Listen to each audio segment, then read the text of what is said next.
Hey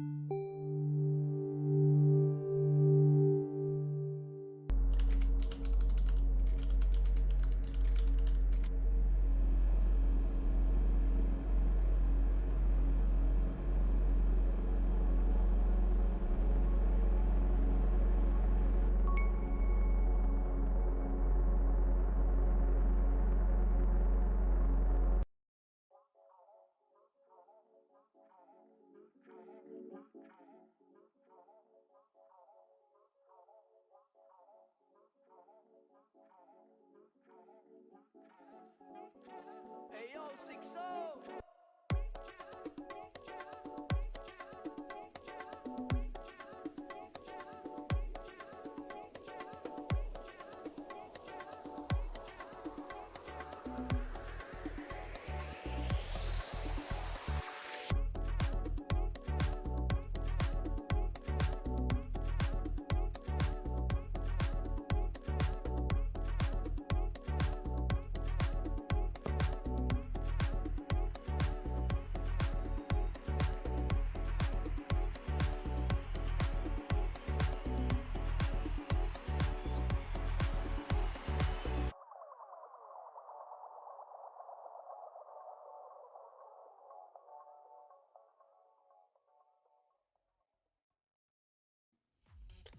Hello and welcome to SOL Valorant Division 2.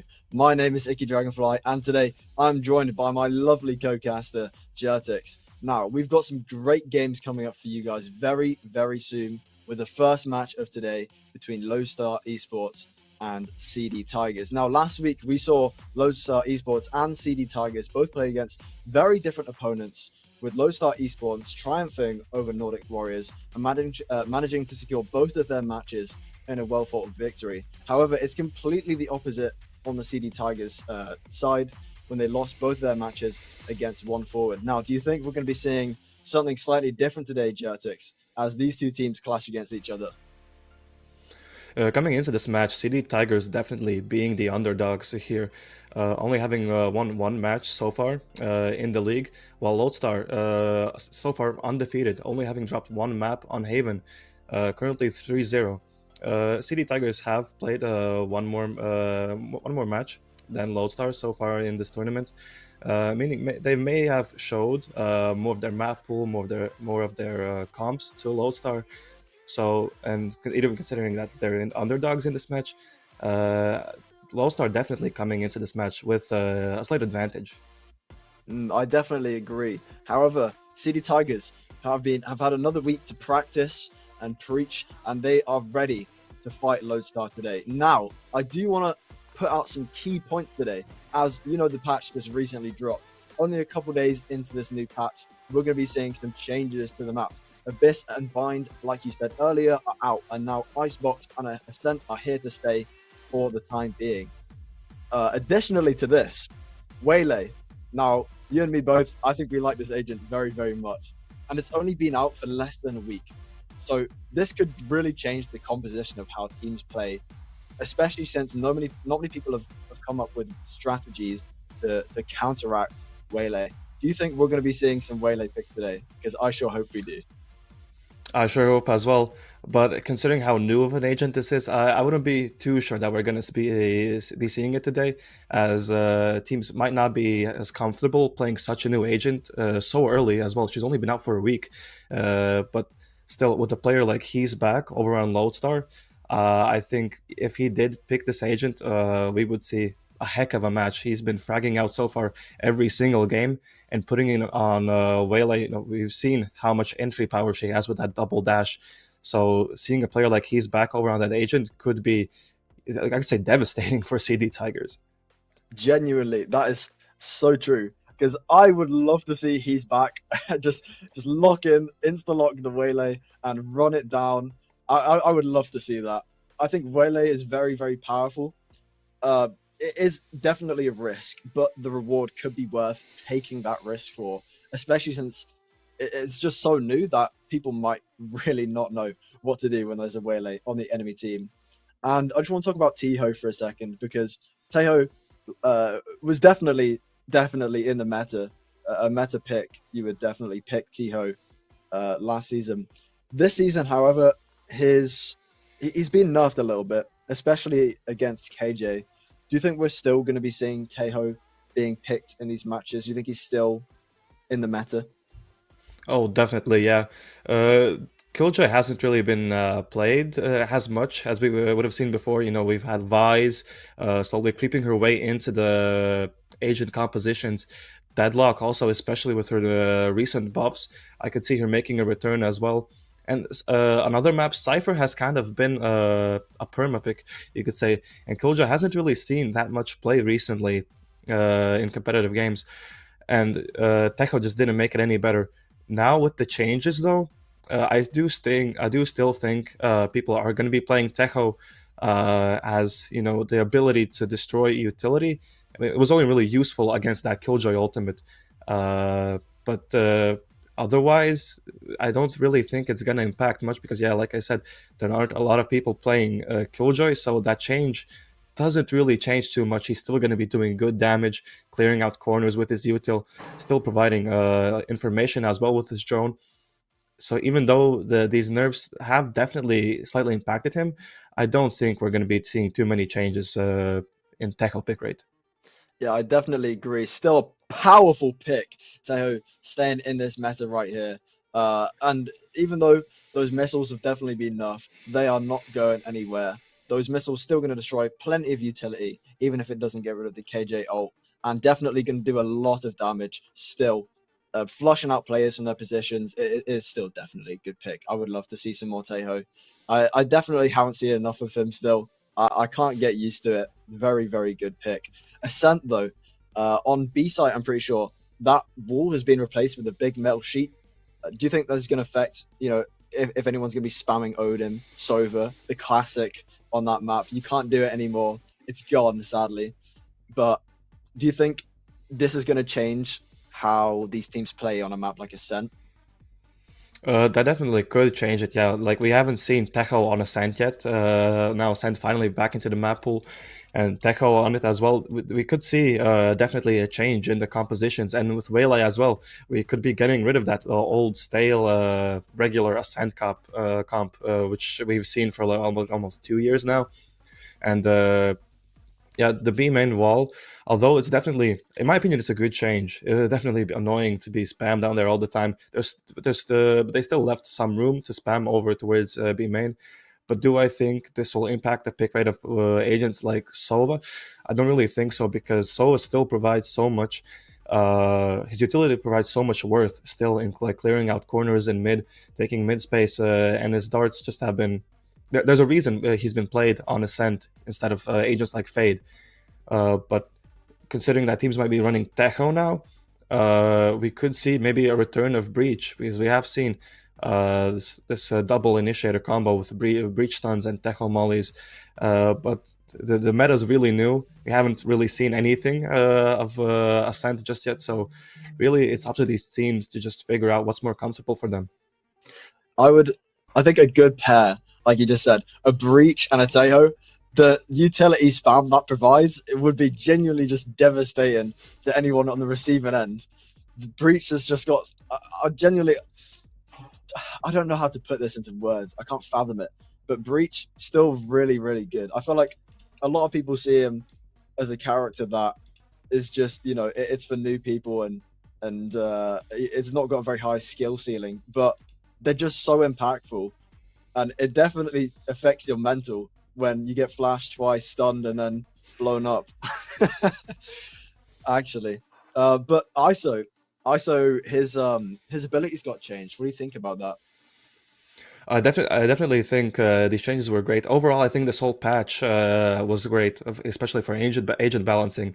ISO now with this undercut now, it is reduced to one use now, but the duration of the vulnerability is now longer. It's now increased to 4 seconds, and now it also deals suppression to targets hit as well, taking their abilities away. I don't think this will impact his pick rate too much. I don't think we're going to be seeing him maybe too much on maps like Ascent, but on previous maps like Haven, I think this might. I think this might even help some people play to his skills more. Now that his utility is provides more of more purposes. Like it was used to be used only for the vulnerability. Now you have the suppression as well, which just adds more like these combo plays you could do and just more versatility for his util. Definitely, definitely. And I saw a clip recently. It was very funny, where that suppression just cancelled someone's Phoenix ult halfway through. I think that's gonna, if someone's ult gets cancelled through an ISO suppression, imagine a Raze is coming around the corner, you throw out our suppression right there. Raze is gonna be very unhappy. I think that's gonna cause quite a lot of damage, not just in general when they get suppressed and become way more fragile, but the mental damage that does to you when you lose an ult. It's definitely much more powerful. And deadlock as well, the grav-net, some changes to that. It makes a noise now when you break it, so that the deadlock has a sound cue. I don't know if you saw that. And I think it's a primary now, right? Yeah, the GravNet now changed it to the signature ability with a cooldown, meaning she's finally has an ability that can be used multiple times in a round. I believe she was the only agent in the game without a rechargeable ability up until this point. But like I mentioned earlier, I think all the changes so far in this patch notes have been good. Like like for now, for example, the deadlock changes. Now the barrier mesh being not being the signature anymore, not being free, but costing 400 credits. Similarly to an agent like Deadlock, I think the ball is still very useful. The groundnet now being rechargeable just provides her with more util, and I think we might be seeing her pick rates, her being picked more on maps more now, because I think these changes really positively have impacted her. Definitely, and especially that wall still like very powerful, good at delaying and stopping oncoming enemies and utility. I mean, I think that deadlock is still a good pick, but I don't think she's a meta pick. I think you pick her if you really know what you're doing. I feel like an agent like Cypher would be much more beneficial depending on the circumstances, but I really like the map bind. It's not on the map pick anymore. I think Cypher bind is definitely was definitely meta. Maybe I'm wrong there, but that's just how I personally feel. And I think a Yoru today would be great. You know what I want to see? I want to see CD Tigers or Lodestar pick a Yoru and manage to successfully fake Yoru clone on any map. I would just start bawling out in laughter. I think that would be amazing. Do you think anyone's going to try that today? Because I think that would be so entertaining. Well, unfortunately, two maps where Yoru has seen a good amount of pick rate in Abyss and Bind are out of the map pool, but now Icebox coming back in. And Icebox, historically, I believe it was a map where there was a decent Yoru pick rate. I don't believe it was a meta, but it was still a viable agent for the map. And especially now as well, because we've seen a lot of duelists turn towards that Yoru pick instead of comforts just like Jet and Raze, which we've been used to for so long. And definitely any of the teams could surprise us with a Euro pick. Definitely. That fake clone though, I'm praying we see one of them today. On a map like Icebox, I don't think that we're going to be seeing much of agents such as Cypher. Maybe Deadlock if we're lucky. I think maybe we'll see a KJ today on a map if Icebox gets picked. I think definitely KJ is still really good on a map like Icebox. I think Raze would be a really good pick on Icebox. That nade just really good still. I don't know about Jet. How do you feel about Jet on Icebox? I still think she's a fine agent for Icebox as well. Updraft, Icebox, especially, I believe it was A side, a very vertical site. So the updraft allowing you to take a lot of space, take a lot of fights. But you mentioned the Sentinels, and I believe this is the first time we're going to be seeing Vise and Icebox in the game at once. If I'm correct, of course. So it'll be interesting if Vise could be something new for this map, because we haven't really we don't know how Vise pairs up with Icebox and Deadlock as well. Now that she's buffed, now that there have been changes made to her. If we're looking at Sentinels, there could be anything. Really, we could be seeing anything from both of these teams over on Icebox, because there have been so many Sentinel changes since the last time Icebox was in the map pool, and there's just a lot to experiment with and a lot of new stuff to see. Actually, you just reminded me. Yeah, I would love to see some Vice. I think Vice paired up with an agent like Viper, it could be really huge, because especially since Viper's Pit going to be a really good, obviously, for locking down those sites, defending or attacking, and pair that with Vice. Anyone walks in and they start stepping around a little bit too much, gonna get caught up by that Vice. Insta just gone. I think a pair up like that is really, really good. You got to be sneaking around in that Viper's Pit, trying not to get caught by not only your opponents, but not get caught in the barbed wire on the floor.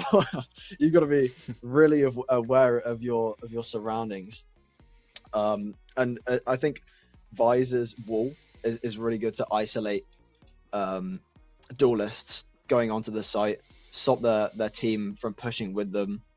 Vice very, very versatile. I like Vice quite a lot. Let's move back a little bit to some other maps and how what is going to be good lines today. Actually, just before that, sorry, we're going to head to a little quick break, and we'll be right back with you soon after.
And welcome back to SOL Valorant Division 2.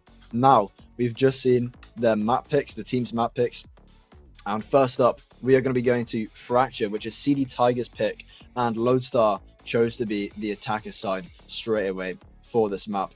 Now, do you think we're going to be seeing a very aggressive comp from Lodestar if they're going to be on the attack first? And do you think CD Tigers is going to go for a very defensive team on this map? Or do you think they're going to go for offense?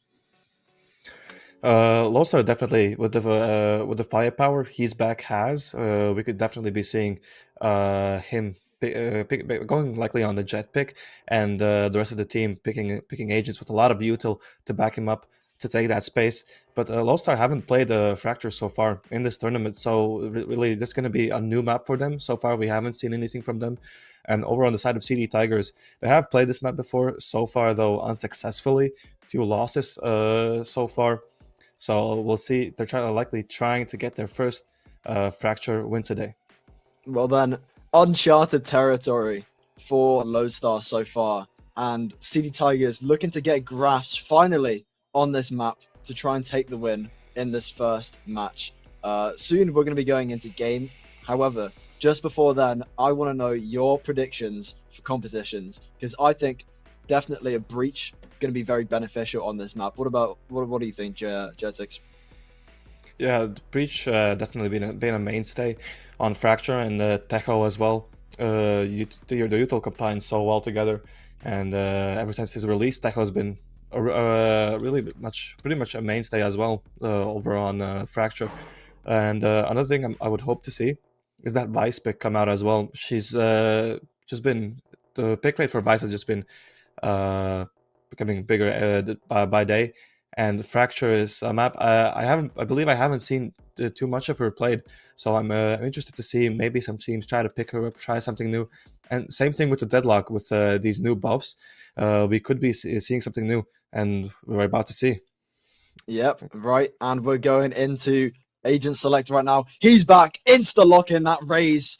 Oh, Ants hovering over that Neon. I didn't think Neon would be locked in on this map. ISO, Neon, we got a lot of good characters being hovered right here. Look at how aggressive these teams are. Well, definitely we see the double aggressive. Yeah, the double duelist composition as well for the side of CD Tigers.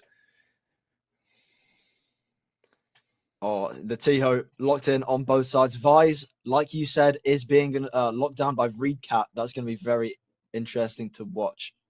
Jay also here. He's playing on controller, which means, you know, the team composition is going to be switched around a little bit. So I'd like to see how they coordinate now with a different player on their team. But it looks like CD Tigers is fully locked in, and Lodestar is still just thinking about what they want to do for that last pick. Techo pondering what he might want, talking with the team a little bit. I think Neon is going to be very intriguing to watch on this map, though. Neon, it's not a pick I expected. Did you expect the Neon at all on this map? I wouldn't say Neon was completely out of the question, but yeah, definitely not a pick that you would expect too much.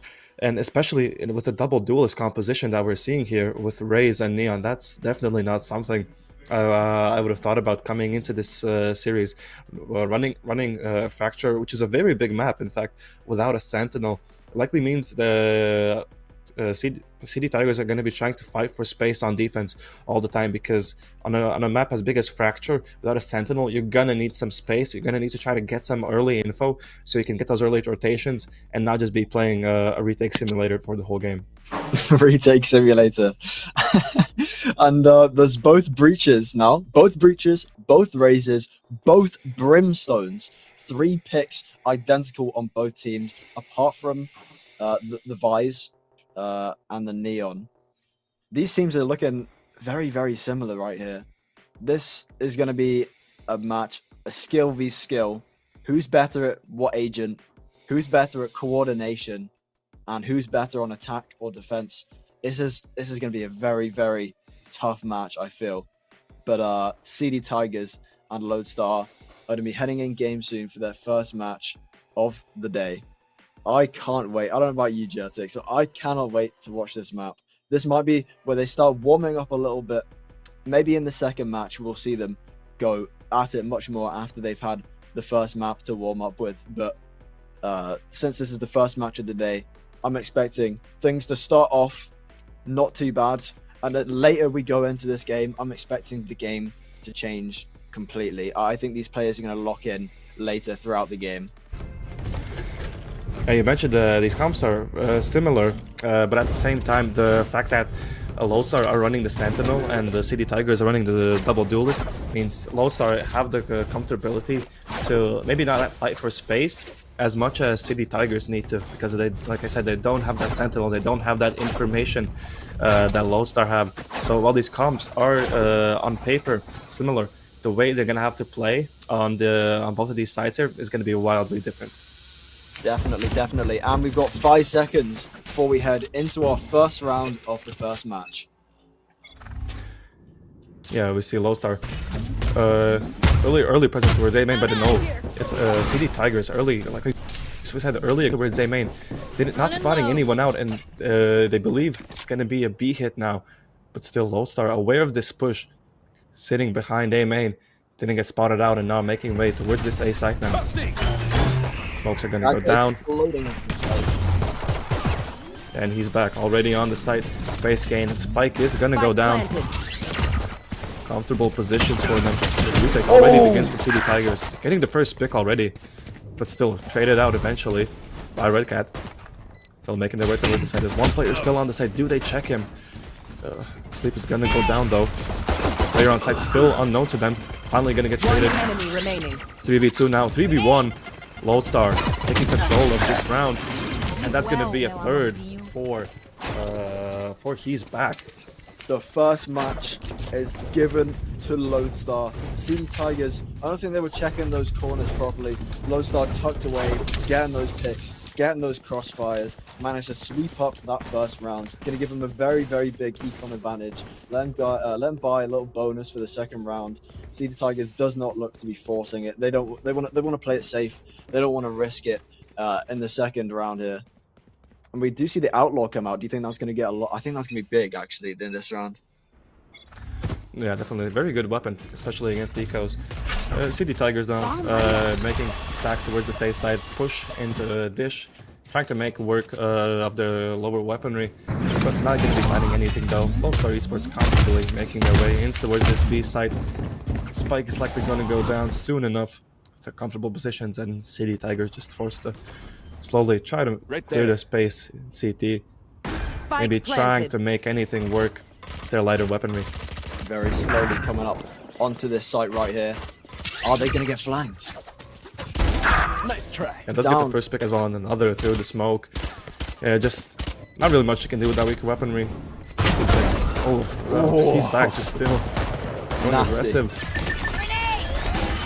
They're not stopping, they're still pushing into CT. One enemy remaining. Wow. Non-stop aggression from Lodestar as they clean up CD Tigers. That's going to be a flawless round for them. Absolutely. A flawless round, keeping all of their guns to save up for that big round where CD Tigers gets to buy as much weaponry as they want. That is going to be very huge. It doesn't look like that Outlaw is going to be too effective in this round, since CD Tigers primarily buying those heavy shields, so it's going to make the Outlaw a little bit less effective. But this is now where Lodestar uses their advantage, and we see if they can scrape up another round against CD Tigers. Yeah, and we see on the map CD Tigers looking for some sort of south side push, but no, it's going to be there. Redcat with the double kill in towards B main, making any type of push from CD Tigers just null. Now the 3 players over toward this A side have to make something of this round. Spike planted. He's waiting patiently, peeking these corners, and the spray Standing. manages Able to get the pick. first. Still 1v4 situation. Not really much you can do, but amazing from Redcat to get those 2 picks early into the round. Really just putting them in that 5v3 situation and pretty much securing them the round. I mean, you never know. There could be the comeback, the 1v4, but it doesn't look like it. We're on the phone right now. Who are we ringing up? Riot. How about we add some new agents, right? We're calling up Riot right now on the phone. You know, seeing if we can get some econ bonuses for the game. Just checking around everywhere, playing hide and seek. Oh, they're gonna find. Oh my goodness! They hunted him, hunted down for the last kill. They say no guns for you. Not even a single Vandal left. Huge econ bonus for Lodestar. They're gonna get their full weapon set, anything they want, and they are taking that third round against CD Tigers. But CD Tigers now on the very, very back foot, not being able to buy much for this next round here, round 4. That was insanely fast from Lodestar. A crazy coordination right there. Yeah, and the idea isn't bad from CD Tigers. You know, with this comp, you have to push, you have to take that space. But Red Cat able to get ahead of that stun, able to get those picks. Just unfortunate for CD Tigers. This looks like it's going to be the B side for Lodestar once again, as he's back already into tower now. 2 players up ahead. But instantly traded. Still, Jay over there to clean up for his teammate. And once again, it's going to be CD Tigers over on the retake in a disadvantage. They do have the lower weaponry for this round, so not really much you can do about that, but we'll see if they can make anything work in this round. Instead, we do have a lurk coming in through under here. Doesn't seem like Lodestar are aware of it just yet. This timing could be huge. Let's get the first. Let's trade it out. Still on the side, still fighting. Lodestar getting these picks, but now 1v2 for sleep as the Sheriff. But it's just not enough. The superior weaponry is there for Lodestar as they continue 4-0. It's just not enough, is it? But CD Tigers did manage to get 3 big picks that round. Maybe the start of their awakening for this game right here.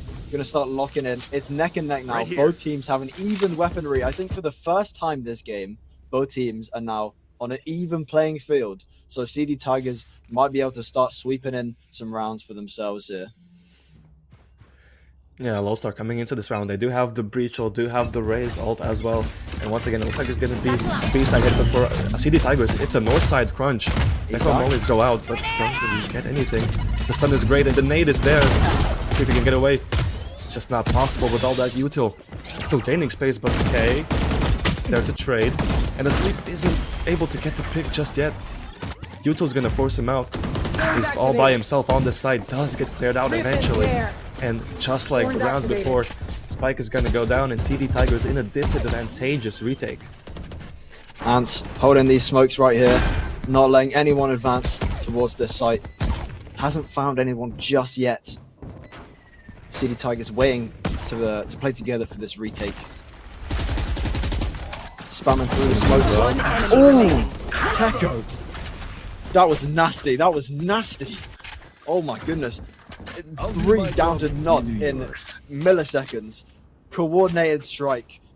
That was a very, very fast cleanup in the last few seconds of that round. Lodestar again taking another round. It's 5-0. That's a big lead.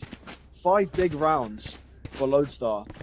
It's going to be very, very hard for Tigers to catch up now. And this is their map pick. They need to start doing something. They need to start locking in and bringing some rounds in.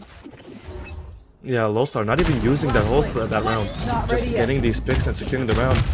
And this time we see them sending some players over towards A main. It looks like it might be an A main fake, but meanwhile over on the B side, the picks are already there. The site is relinquished and the spike is gonna go down once again. This fake wasn't really even needed, as the players over on the B side able to get those picks, open up that space, and he's back. Ooh, getting cheeky here, might try to take some aggressive space. Isn't noted just yet. The free shot's gonna go out to the 9th plant. Oh, the crossfire's there, but okay. The ult does go out. Spike is down now, but they haven't really gone through the space from the ult. Vi's ult as well. Just gonna make this retake so much harder without the weaponry. And it's a They're on the side, but what do you do now? Around this corner. Enemy down. Yep. Gets the pick. It's a 2v2. Last 2 Time players is ticking. towards main. The orbital strike held in hand. Hasn't gone down just yet, but finally gonna go down. Spike not half just yet, but oh, it's just an easy cleanup for Lodestar, it's 6-0 as they continue their win streak. elders. You saw Jay pondering to use the Brimstone ult there, but I thought he didn't used use it. No, I don't think he did. You know, this is Right here. Look how many ultimates Lodestar has now. Just 4 out of 5. Storing up those ultimates, putting them in the storage cupboard. Going to be using them hopefully soon. They don't want to waste them by retaining them, but they have got 6-round lead now, and CD Tigers is on the back foot with the economy. I'm seeing Stingers and Sheriffs. We're going slowly up here. once again. Oh, he's back, popping the ult. Doesn't really find anyone. Nope, there goes asleep. Recap. Going through the smoke here. Faxon. Clueless. Gonna be crossing past quite soon. He's back. Gonna pick him off. One enemy remaining. Asian boy goes down. Bullen manages to get the pick, but gets swept up quite fast. It's a 7-0 lead for Lodestar Esports. CD Tigers. Yeah, they're getting really, these rounds. Really not doing too great here. Yeah, their aggression has just been so far really good. CD Tigers not really having anything to counter. Like I mentioned earlier, that we were expecting them to, since they're playing without Sentinel, to try to play more aggressive. But that aggressiveness just hasn't been paying off for them. And I mean, we see Lodestar sitting in spawn, and like they're expecting this aggression coming out from CD Tigers. They're waiting to see which side will be pushed. And CD Tigers this time is going to be south side coins, but they're all in spawn. They're just waiting for them. They're holding. Tiger's going to get the first. And Ruler picks into 3. Going to go down immediately. This is a strategy I've yet to see. Just holding spawn. They're playing on defense. The roles have reversed. They're just holding spawn and waiting for CD Tigers to push it up on them. What is happening? And CD Tigers, even though Ruler just saw 4 people over towards the south side, they're still unsure. They're still clearing this north side of the map, wary of anyone maybe using the zipline. But while that has happened, Red Cat already in their spawn. What do you do as CD Tigers in this position? Like Red Cat's flanking behind you, the rest of the team's just sitting in spawn waiting for you. There's not really much you can do.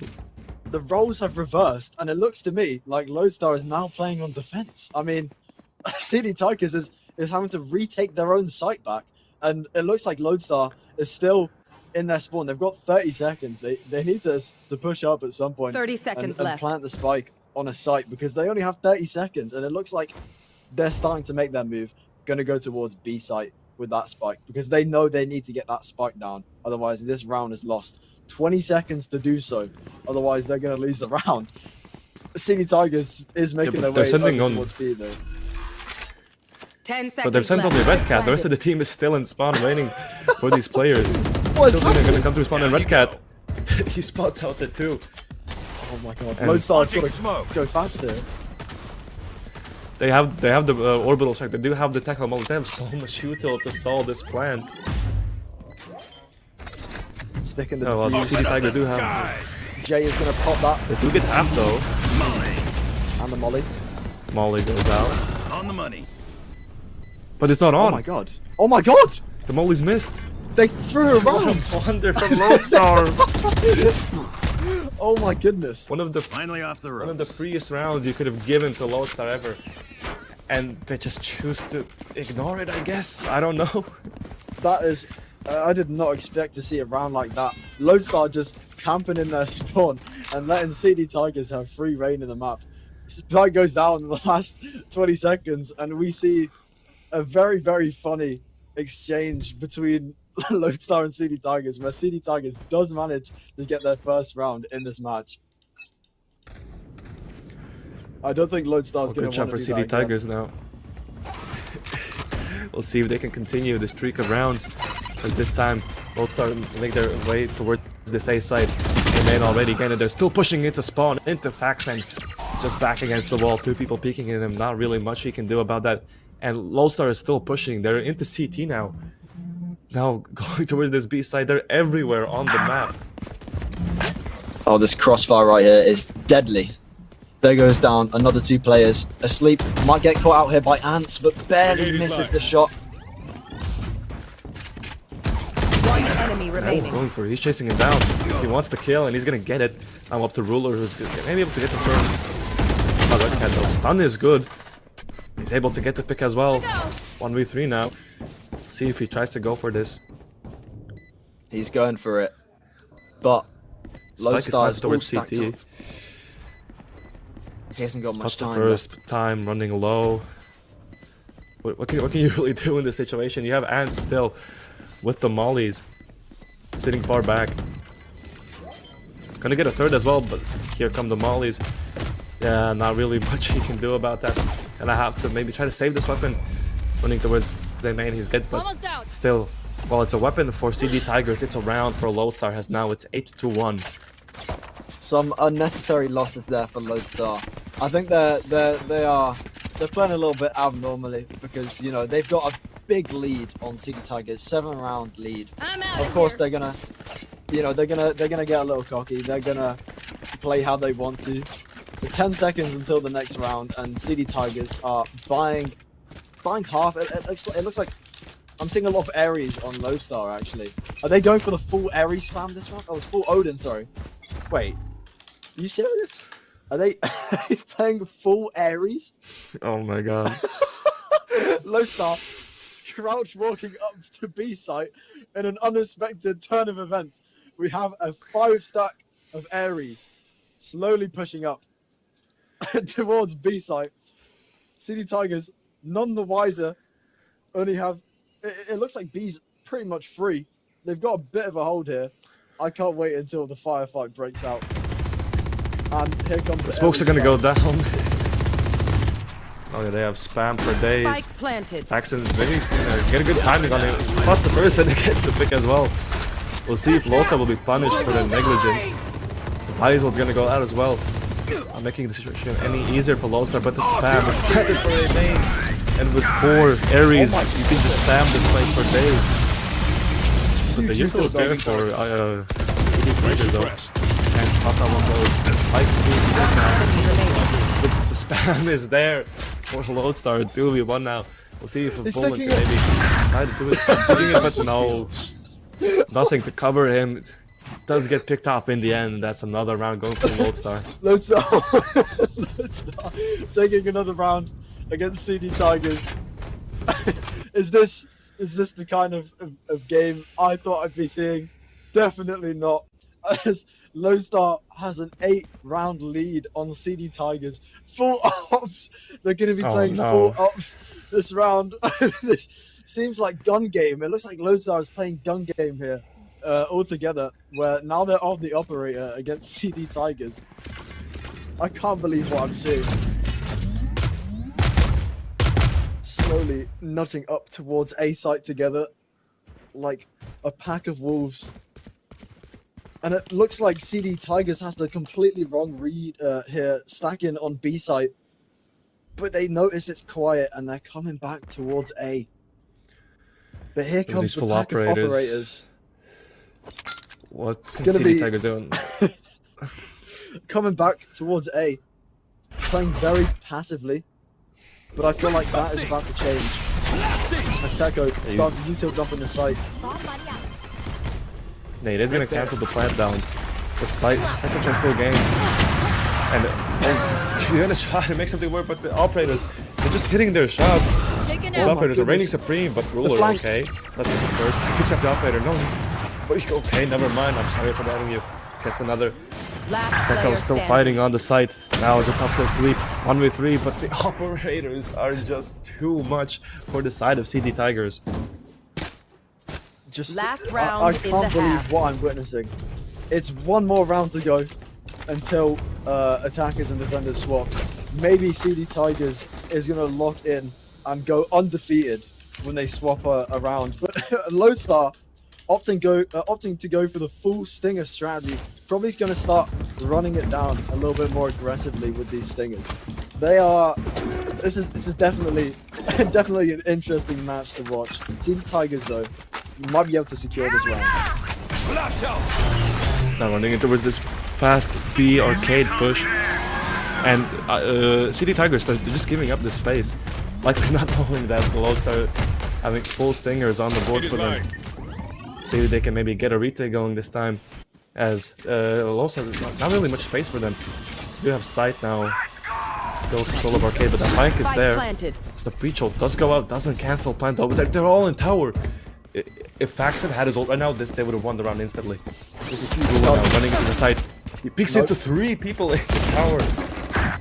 Spike stab, but the stingers are just too much. Bad nade from. He's back though. He picked up himself. The ball is finally going out. But it made it a bit too late, and now it's a 3v2. Last player Player's gonna be tapped. Oh, the techno cell will go out as well. Now just asleep and on all sides. Loads are running it down, still dominating Switching with the stingers.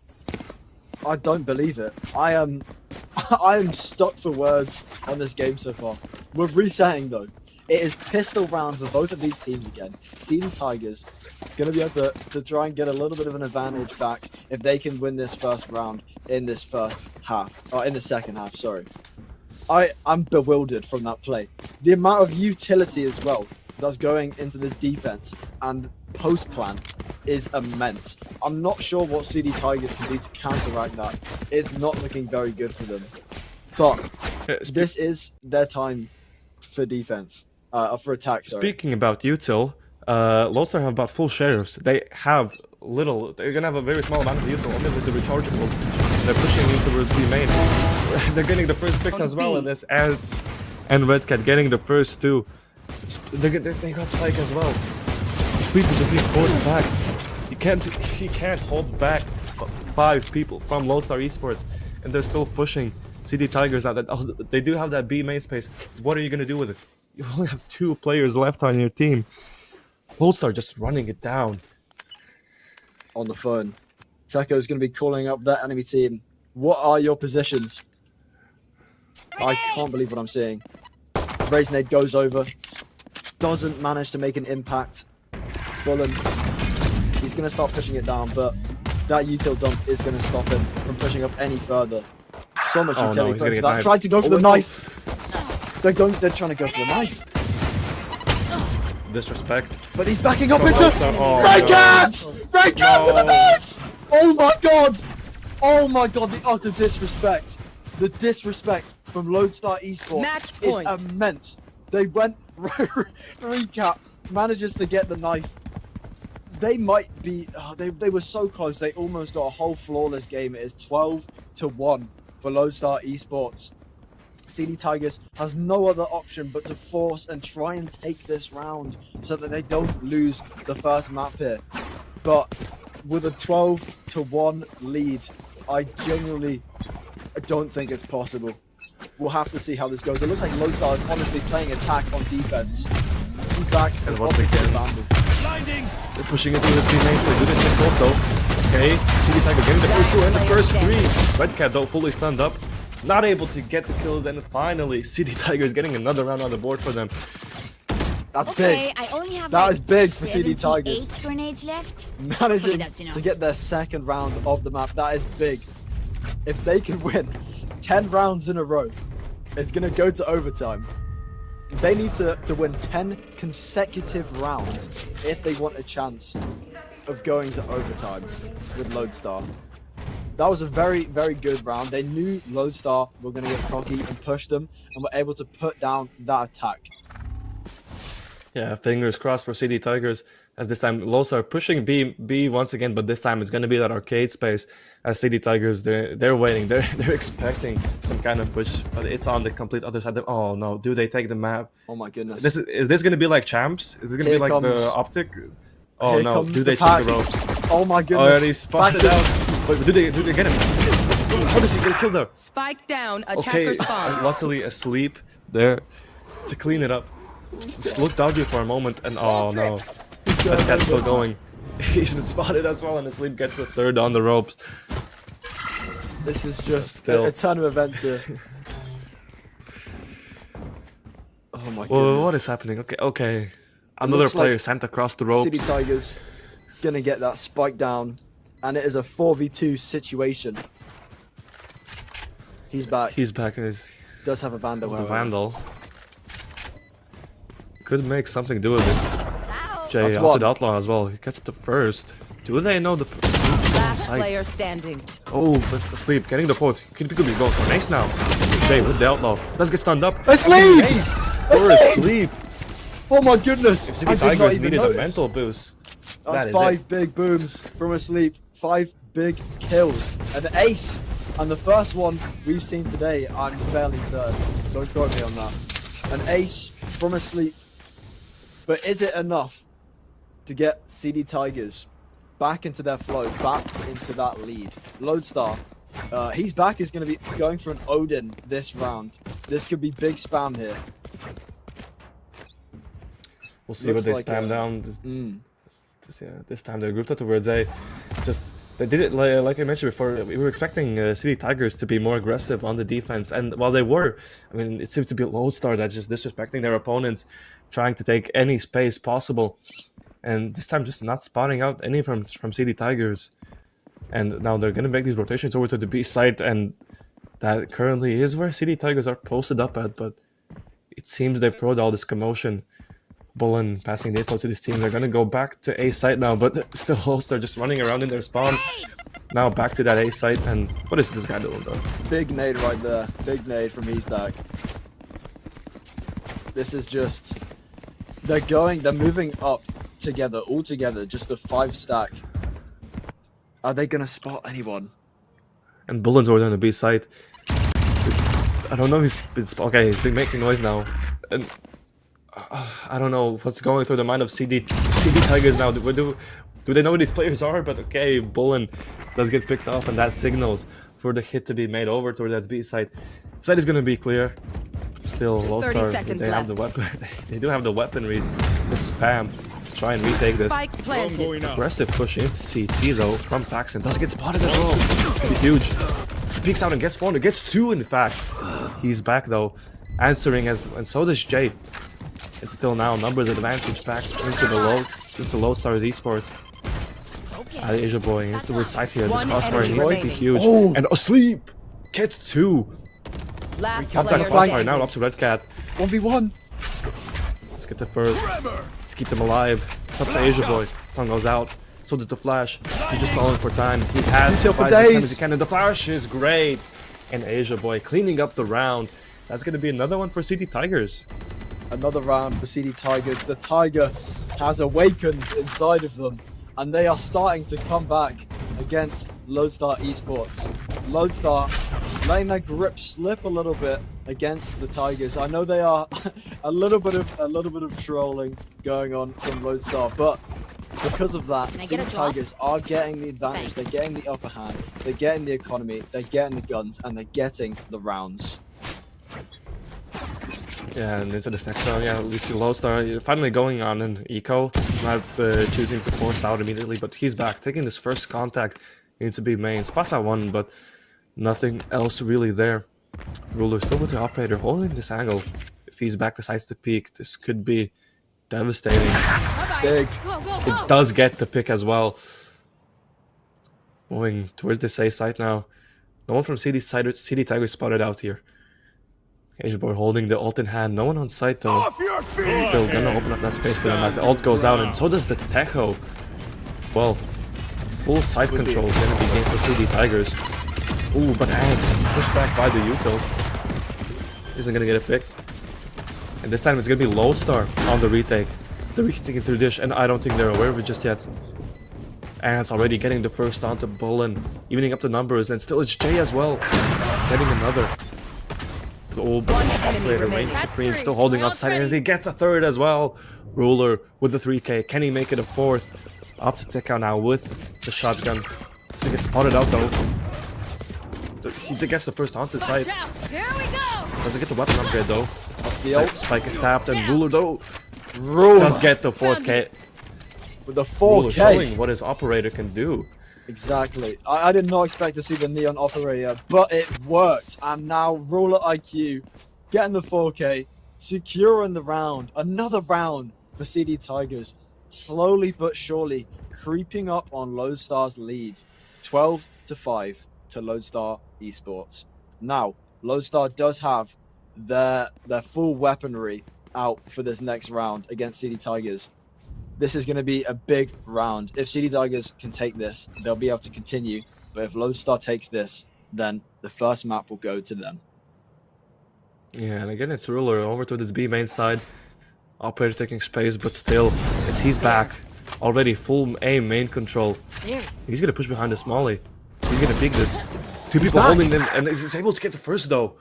But immediately traded by Faxon. Prepared for hellfire. Still, Asia Boy Our carrier's dead. taking that space, and no, it's Spike down. Teko Attacker spawn. taking the space instead. Getting 2 picks. Spike is gonna go down as well. Rule is still here with the operator. If Teko decides to peek, this could swing the round back into the favor of CD Tigers. But he's patient. He's still holding onto this spike now. And it's going to come in to reinforce this as well. Joan is going to go out to try and clear anyone else towards that B main space. One And they suppressed. found Ruler. This is how we Ulting. Big ults right there. Last player Oh, being standing. exposed, and Ruler's going to go down as well. Asia Boy, 1v4 now, and just back against the wall. 2 ults in his face, not much he can do, and that's going to be the first map for Lodestar Esports. 13-5, they take Fracture. Wow. And I genuinely enjoyed that map so much. Lodestar with the very interesting strategies. You love to see it. You can't hate on that strategy. You can't hate on the 5-stack Ares, the 5-stack ops. Just impeccable performance. But CD Tigers managing to secure a couple rounds in that last section right there. I think if Lodestar didn't pick to go and attack first, it probably would have been more beneficial for CD Tigers in the long run. However, that does mean it is Lodestar's first map. Going to be taking that Fracture right there. Now, that was a game. That's the only way I can describe it. That was a game right there. Impeccable right there from Lodestar. They managed to secure so many. I think they went to 7 before they even lost a round. If I'm being correct there. But the next map could bode very, very differently for Lodestar Esports or CD Tigers. Now, how do you think this is going to go? Because it is going to be on Pearl. It was just Lodestar's pick now. But CD Tigers able to choose first what side they want to be on, which is going to be defenders. I think it's likely going to be great to Fracture. We saw just how powerful Lodestar can be, and while they do, could say, relax towards the end of the map there, maybe just maybe having fun, then it's more seriously. They are likely, in my opinion, going to take Pearl as well. But if there's something you can take away from this match is likely, if lose a little bit, you can win these if you can get them to relax, and up in towards a map win as well. This is so true. This might be a big snowball effect coming into the game, coming into the second map of today. I think Lodestar has a big chance to win their second map, but CD Tigers did start winning at the end, so I think they're going to get locked in for this next map, Pearl. I think they're going to play. I think they need to play more defensively, but we are going to find that out after a short break, and we'll be seeing you very soon.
Hello and welcome back to SOL Valorant Division 2. It's me, Icky Dragonfly, and again, I'm still joined by Jetix. Now, we have just witnessed a 13-5 sweep for Lodestar Esports on the map Fracture. I think it was a very funny game. A very funny game because Lodestar experimented with some yet-to-be-seen plays, yet-to-be-seen comps with the guns mainly. I like seeing the five AWPs, and I like seeing the 5 areas. I hope we see some more interesting plays like that again as we come into our next map. Do you have anything to say on what we've just witnessed? I mean, yeah, definitely a hard match for CD Tigers. Lodestar were just able to just deny their pushes. You know, CD Tigers playing with that double duelist composition without a sentinel. On the defense, you have to push, you have to take that space. But Lodestar were just completely ready for it. They were able to read the map well, ready for any type of aggression CD Tigers were putting towards them, and just comfortably took the map. You know, at the end of the match, we did see them kind of relaxing a little bit, giving a couple rounds over towards CD Tigers. But nevertheless, it was still a pretty dominant game coming out from Lodestar. And now coming into Pearl, which is also Lodestar's map pick, I'm honestly kind of expecting the same. They've awakened the sleeping giant. Lodestar is ready to put on another show in the next map, which is going to be Pearl. Now, Pearl going to be quite an interesting pick because I think that midsection is going to cause quite a lot of catastrophes for both teams. Going to be great for wraparounds, and I think CD Tigers.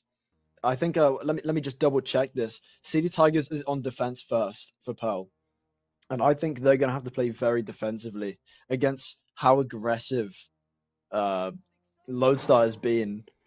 I mean, even when Lodestar was playing on defense, it looked to me like they were playing on attack, running it down just without a care, trying to go 5-man, running it down against CD Tigers. Just very, very aggressive. So I think if CD Tigers wants a chance of winning this, they need to outwit their opponents. CD Tigers, I think that they're going to turn it around. This might be the game where they lock in and they could defeat Lodestar Esports. But Lodestar Esports right now, sky high, just managing to dominate these matches. Now, talking about compositions again, we're going to go talk about some compositions and what we think we're going to see from these teams on Pearl. Not just the Pearl metas, but from what we saw last game and how these teams are going to think in the minds of each other's in the minds of each other's picks. How do you think the compositions are going to be next map? I don't think CD Tigers are going to be going for another double duelist composition. I think Pearl is definitely a map with that mid space, especially in connector, where the Sentinel is definitely a lot more handy, and over towards B main as well. And one of the agents that has really been played a lot recently on Pearl, it has been Vice, which we did see Lodestar use last map. So definitely expecting a Vice once again coming up from them. But over on the side of CD Tigers again, they have not played this map so far. So in this tournament, we're going to be seeing something completely new from them so far, not seen yet. So really, it's up to anyone up to them to decide what they're going to play. We haven't really seen anything. And over on the side of Lodestar, I think it's going to be also something similar. We're going to likely see a Tejo once again from them as well. And for the smoke, it's likely going to be Astra. She's been really good for Pearl with the range she has over on her smokes. But we'll see which initiator they choose to pair Tejo with. Exactly like you said, though. Insta-lock Vise from Reedcat. Same as Fracture, just playing Vise again. I did not expect to see the Gecko pick right here. We got Gecko. Ruler back on Neon. Asleep on Sova. Bullen on Astra. Techo is going to be playing KO. I think that's very, very good, actually. Very good utility. Ants on the Fade. And Jay on the Astra. He's back on the Jet. A classic pick from He's Back. I think that is going to be causing a lot of kills. Asia Boy thinking about going Never mind. He's changed his mind. The Yoru hover. Oh, remember at the start when I said I wanted to see a Yoru fake clone? We're not going to be seeing it because he is locked in Vise. 2 Vises, 2 Astras, and then the rest is completely different. Faxon opting to go. That wingman is definitely going to be helping them to get that spike down. That's one less person they have to worry about when planting the spike. It's going to leave them free to clear out the site a lot easier. I am very excited to see how this map is going to go. I think Asleep is a very good initiator, and yeah, they're definitely going for a much more, I'd say, defensive composition against Lodestar here. And Lodestar is just It's kind of like no Techo this side. I was probably maybe a map where you, and I don't want the Techo as much, but I was still expecting it from maybe even one of these teams. Especially considering Lodestar, that I think Techo got pretty good value for them over on the side of Fracture. Definitely, and these flashes and that knife is going to cause a lot of damage to the Tigers as they push into Also mid. immediately fast mid push into B connector. Asia Boy's gonna be here to greet them, but no, they choose to go into connector instead. Meanwhile, I put CD Tigers pushing out over towards A main, and Lodestar wants to get up to their antics. They're going all around the map again. This time going from mid into their spot, and another freezing. They've stopped. They're expecting now some sort of re-aggression from CD Tigers to find out where these players are. And Asia Boy might be rocking right into Asia their Boy. hands. Asia Boy, look out! No, 5 people holding him. changing his mind does not go through. Possibly saving his life. He's thinking about it. This is a very strange play from Lodestar. Just waiting out Time is in the defender side spawn. Time is ticking, but ticking. neither teams know where each others are. Finally, some noise being made. Asleep gonna be the first point of contact here. Into cabin. Doesn't get picked though. We'll see if Faxon can maybe make something work of it, but still Ants shutting it down. Spike is gonna go down, and the pick still going for the way of Lodestar. One enemy remaining. Able to get one though, but still cleaned up just as fast. Now just up to Bullen with the ghost by himself. Ants. And it's gonna rush him down. Well, now it's just that's this. That one tap. Does Bullen get hit once. needs to get some picks here. Got it, concussing it. Getting a push. Stun goes out. Without pulling So them no in. from Lodestar peeking. Considering how much disrespect they were showing last map, they kind of somewhat timid, not really choosing to push into him this time. Bullen's still here. Peeks The out. knife? Oh, no, The they're knife? going for knife. The knife! No. Oh! Oh, but it's Bullen though. Reverse! Still Bullen. gonna have to fall to the spike in the end. But that's gonna be a round for Lodestar. Madness. Madness. Tigers did not fall for that bait at all at the start, where we saw Lodestar holster up in their spawn. They did not fall for that bait, which is very, very good on their part, because if the Tigers fell for that, I think they would have definitely had less impact during that round, because they did manage to get 3 kills against Lodestar. The reverse knife was just pure cinema, but the full airy spam is back again. Ruler Oh, IQ though, no. gonna be getting that outlaw, trying to get some picks here. Very slowly Yeah. moving it down mid. They're Nobody doing for the ruler conga line. anymore. Faxon holding this here does not expect the 5-man conga line of Ares. He's back, says, wait, I'm checking this corner. Gonna have to peek into this. But they're still shifting. They've been spotted, but they're still shifting up. They're gonna know about the spam now. Flash does not look at anyone though, but Faxon peeks out. Oh no. Peeks out at 3 people in the smoke. Faxon's the first to Behind? fall. Asia Boy's right there today. Asia Not Boy? aware of him. Asia Boy! Could be. No! Oh no! The right So click close! is unfortunate. It's not able to kill. Sleep still on his backside. Here comes. Big Hey, kill. able to pick up the first. Ruler now with this Outlaw could do some major damage. Not all players are full HP anymore. One enemy remaining. That as well. But still spam down, and Ruler does get one though, but still that's going to be a second round for Lodestar as they bring 3 weapons into the next round. It's just not gonna happen. It's just not happening. Lodestar managing to sweep up a round, and it looks like they're getting rid of their Ares advantage, their gun advantage, and they're just going for the full Outlaw instead.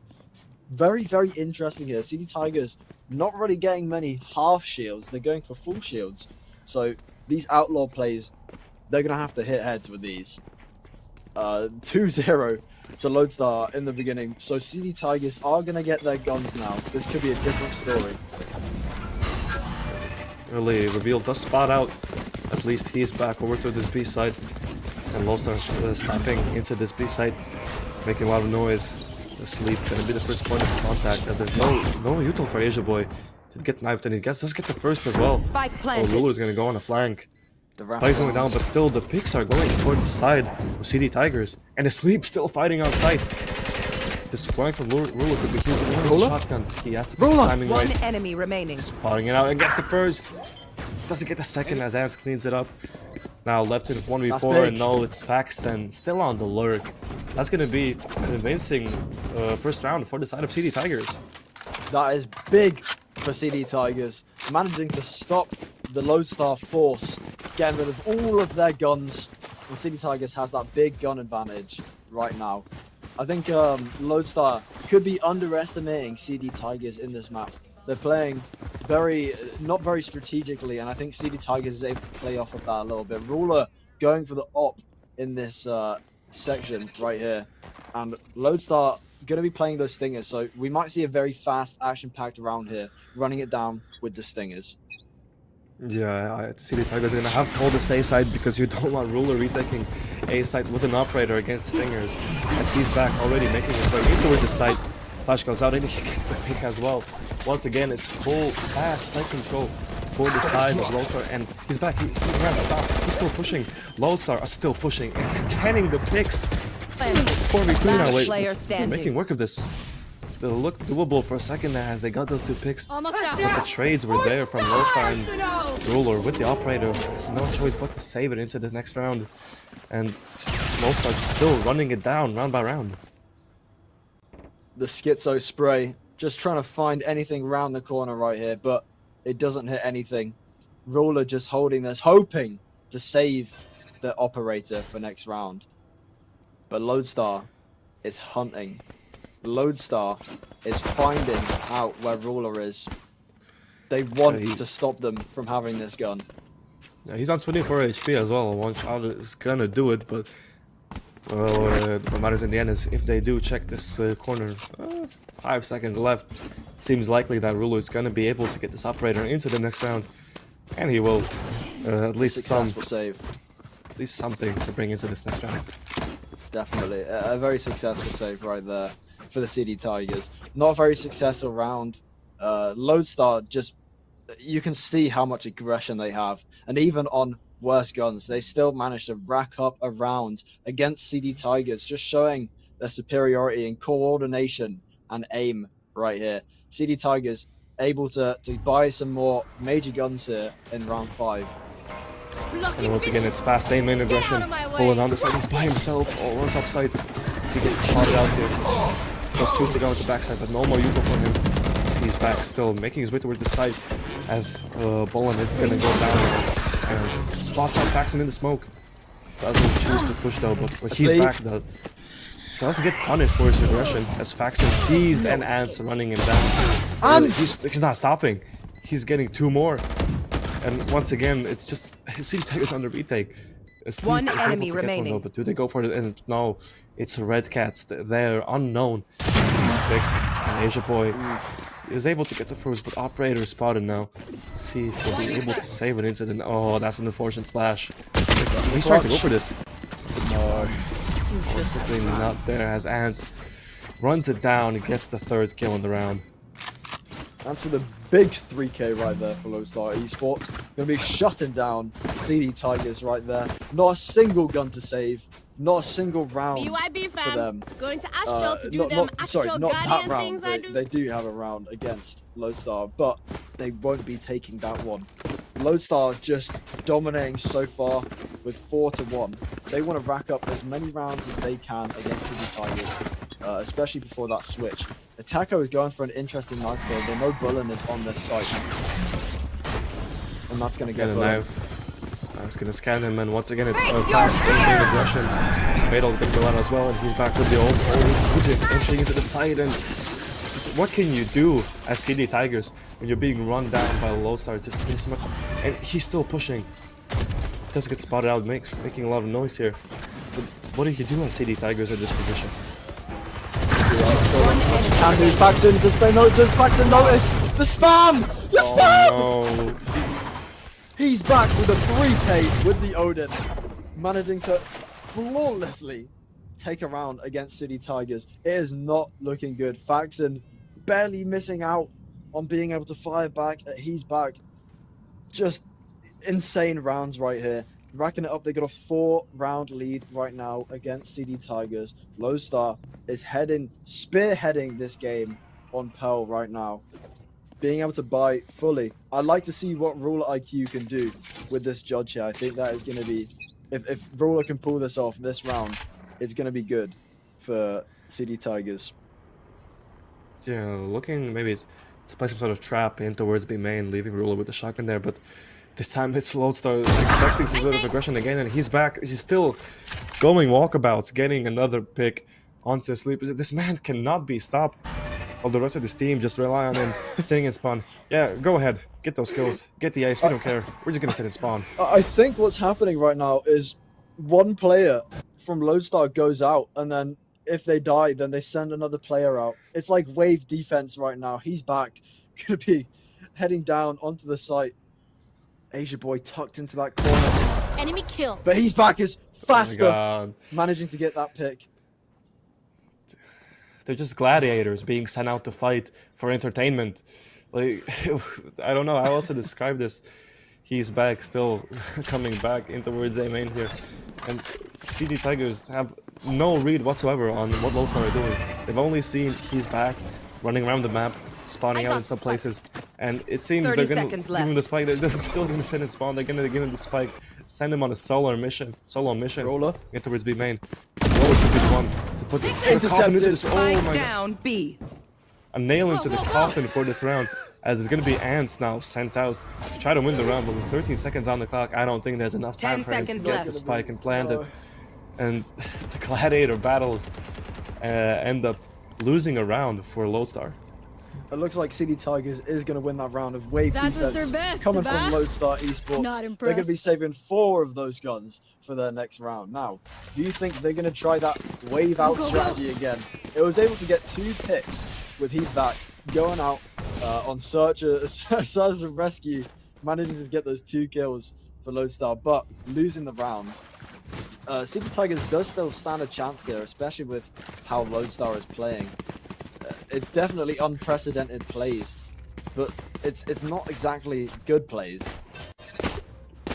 Yeah, this time it's going to be he's back and Ants sent in toward the B main side. Let's see if they can make something work from this together now. Oh, it's going to get spotted out early though, but Ruler, position unknown. This could be deadly if they don't check it. Ants coming into it. Doesn't have check, but still able to get the pick as well. Still fighting. Ants unnoted over on the site. The position for Faxon could be huge, but finally he throws out the util. Position gonna be noted now. So we know 2 players are towards this B site now. He's back, already making his way away from the B site, and Ants following his lead, choosing not to go for this hit as they're gonna re-explore into mid now. Rest of Lodestar still sitting in spawn, still holding down, waiting for any one of their teammates to fall so they can go fight in their place instead. Very interesting. They've sent out 2 instead of 1 this round. But it looks like City Tigers has read this rotate right here. Slowly coming around towards A. Footsteps not to be heard. He's back in Ants. Gonna make their way onto the site now. 30 seconds left. And left. Sleep sitting in spawn. He's likely playing for a result now. And 2 ults gonna be used, but he misses. No, the spike is gonna go down as the solo ult misses, and I don't think it even hits anyone. The solo ult misses. This could have cancelled the spike plant and pretty much won the round. As Asia Boy then again in the first, forcing Ants to act, and he's gonna get picked off as well. Lodestar sending out Teko this Another time. 2. Fighting their steed. Spike Oh, is is he gonna gonna be make it in tapped. time?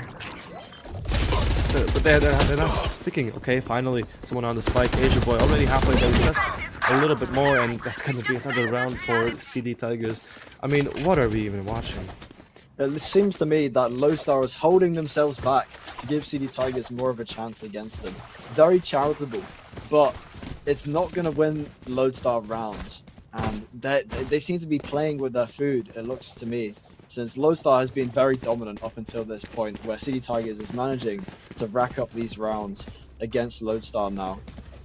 Very, very strange behavior from Lodestar, but whatever works for them works. They're sending out 3 instead of 2 this time. This is going to make it much more harder for CD Tigers. Sigma will be trying this out until it works. But Spike okay, down, Ruler mid. already getting their first kill. Nice change of pace for them as he's back, trying to push in towards. Oh, smoke, but Jackson coming out on top, getting 2 picks for the side of CD Tigers now, putting them in the advantage. And Spike Asia Boy down, there mid. to hold that space as well. 2v5 now for Lodestars. Has the grasp on this map is slightly slipping away because of their mistakes. Definitely. They're sending out players, but they're getting isolated so fast. Faxon with this hold right here, being backed up by Ruler IQ. But hold on, Faxon senses. I'm blasting Faxon them. senses something happening. Over the stun is great. Jay is there, getting 2 picks. Cat. Reed. Recap. Enemy You remaining. hear him? Big. No. I have Not this able one. to take him out of the bullet. Who's spotted out on enemy the was smoke. He punished. goes and picked off by Jay. It looked like we could be seeing another round for CD Tigers, but immediately Lodestar able to bring it back and get their 6th on the board. I think it was a 2v5, and still, Lodestar I got enough managed to time to go sweep into the up Astral that Fall. round. Even with 3 of their players shot down by the Tigers, they managed to rack up another round. They are double the amount right now that Tigers have, playing extremely aggressively. But Tigers still has a chance to win this. But now Lodestar is sending the whole team out, and not just 2, not just 1, not just 3. The whole team is coming over to this side right here. And he's back already, running in and gonna get picked up by Faxon. No usual. Faxon! Faxon! The full flash is great! But he's only able to get 1 though. Still advantage for the side of CD Tigers as they look to play this retake. Spike is gonna go down now. And Ruler is choosing to whether to go for this flank. He's gonna be spotted as the Astral Divide does come out over on the site. Now this flank from Ruler is gonna have to be very Taking important that now. back. But Jay is right there, aware of it, able to punish it as well. Right here. Good info. Asleep. Getting picked. Last 2 players in towards main. Site fully controlled by CD Tigers. Flash in the hand of Teko. Probably gonna go out. And so is the Astral Divide. They're gonna have to push through this if they want to design that plan. Do have the One enemy. after Yuta player was there, it standing. cancels the plan, but not the kill. Now up to Teko. need to stick Do it. they have the time? Do they have the time? There's no time. It's gonna be all No. pulling. And no. So close yet so far. They managed to hold back Lodestar feeling as generous? long as they could, killing their entire team. Anyone However, feeling generous? there was not enough time left on the clock, and the Teşekkürler. spike did Thank you. glow. See the Tigers very close to securing that extra round against Lodestar. But Lodestar now opting to send out their whole team. I think they're being much more respectful in this match now against the Tigers. But it does look like another A hit, but Ruler is set up to go for a bold maneuver here. Moving up fast. Could be a huge fight. Pulse already a personal. That's the first, but immediately traded out, and Teko is still cleaning up everyone else in towards A main. Covering it. All up the bullet now, who's forced back into the smoke. Gives up the side, and Spike is gonna go Spike down planted. now. As once again, time is gonna be CD Tigers on the roof. And Flash goes Big. out. It's a team Bullet. flash actually. As Bullet gets 2. That flips the round upside down. Now Teko One enemy remaining. asleep, They're standing. able to get the kill as well. Now it's all up to Jay. Has the Odin, has the util, has the make I work of killed this. him. What? And she gets the first with the smoke. One enemy Aware of it. Oh my god! Able to get a second as well. Jay! Can't use And that the yet. sleep now. 1v1. Doesn't have the star just yet. Oh, but he has the read though. He knows he's not on the spike. Can't use that Still yet. has the Never util. fake. Pros never Damn fake. it. Just use it. Pros never fake. Finally, was so the close. util is there. Too shocked for And that. Oh, like almost like just like last Last round when the before the round seems switch. to be in favor of CD Tigers, just Lodestar crawling back and pulling it into their favor. it was such a close round. CD Tigers had Should play some three. Astral Stars in They this had reality. an advantage over Lodestar, but Jay, holding down the fort, gets 2 picks, manages to use his utility almost split seconds before CD Tigers could have defused that spike, and manages to secure another round for Lodestar Esports, making it 8-3 as we go into round 12 here. Need that back. Yeah, this time a bit more wide default for Lodestar, but still it's early A main aggression for CD Tigers. up, But my ult's right, ready. Cat still has been spotted out, but Ruler getting the pick. And Bullen still in mid, backing his team up. 3v5 again. Odds in favor of CD Tigers, but we know how these rounds go. We know just what Lodestar can do. As now they take control of this B side. Spike is gonna go down pretty comfortably. Again, the CD Tigers on the retake. Ruler with on the flank. With that shotgun, let's see what he can do with it. And aggressive push, but he's get punished for it. Now 2v5. Weapons taken away. Now Stecco with a classic in backside. He's gonna have to make work of this. And they Last let's player get rid of the flank, standing. but they're not checking backside. Finally, trading Tecco. It's up to Jay as again, 1v3 situation does get revealed and is forced out as CD Tigers finally getting another round on the board for them. And that's going to be an 8-4 half for this side of Lodestar. Definitely an improvement from the Tigers right there. They managed to use their utility, their Switching ults sides. perfectly. That Gecko ult was really big. I think if that Gecko ult didn't go down, it could have been an entirely different story. As CD Tigers was stacked up against that box, that spam could have been really, really bad for the Tigers. But Faxon coming in clutch with that ult, everyone pushing out coordinated, much more coordinated than I've seen the Tigers. They are locked in. Here. They are ready to go in this next half. I want to see how they try and triumph over Lodestar, as Lodestar is going full sheriffs this round, probably playing pretty aggressive. It looks like they're stacking on B a little bit here, but they might have the wrong read. Trying to have an early read, but it's going to be completely wrong. CD Tigers going for an A split. Dark goes out, and that's going to be full space for the side of CD Tigers. A free side for them, and we'll see how far they choose to aggress into spawn. As the rotations are already being made for the side of Lodestar, they're going to be here. They're going to hear the spike going down. Spam goes through, doesn't really find anyone. As Ruler like push AD, and he's punished for it as well. The rest of the team playing from main, trying to play with their util. Flash goes out. Spike is going to be tapped, but the Astro util is there to cancel it. Still having utility to work with. One Spike is going to enemy be tapped now. remaining. It's already halved, and the pick's going away from Lodestar, and there's just no one there to get him off. Spike is going to be defused, and that's a flawless round for Lodestar. Every time that spike gets tapped, the panic sets in for City Tigers, but they aren't able to get a single kill against Lodestar. Wingman, very good from I should Faxon probably though. play some stars Gonna be able in to the get the astral spike plane. down, I think, quite a lot when City Tigers is on the attack here. Could have been more beneficial for them maybe if they were on attack first, especially since Gecko has the wingman to help them put that spike down. But it's going to be a full A push here, and Lodestar's completely in mid. Yeah, once again, Oh, choosing no. to go for this The is what we saw in Ares. practice. Oh my god. It's the full Ares turtle strategy where they all crouch down with Ares. They hear the plant. They know Spike planted. that CD Tigers is planted on the A site. But Yeah, they once don't again, they're move gonna any be on the faster. retake. This could go really anyway. Okay, finally decide to stop crouching as he's gonna be stepping now. Ruler in the side goes unchecked. This could be dangerous. Those are finally spawning him, and they're just spamming him down. Then what can you do in that situation? There's so much spam for the side of Lodestar. They keep getting these picks.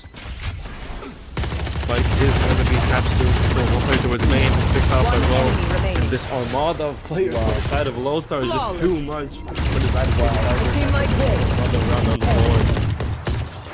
It is a walking firing squad, really. Just the five stack of Ares moving together as one unit across the map is a powerful retake tool that we've seen Lodestar use a couple times today in both of these maps.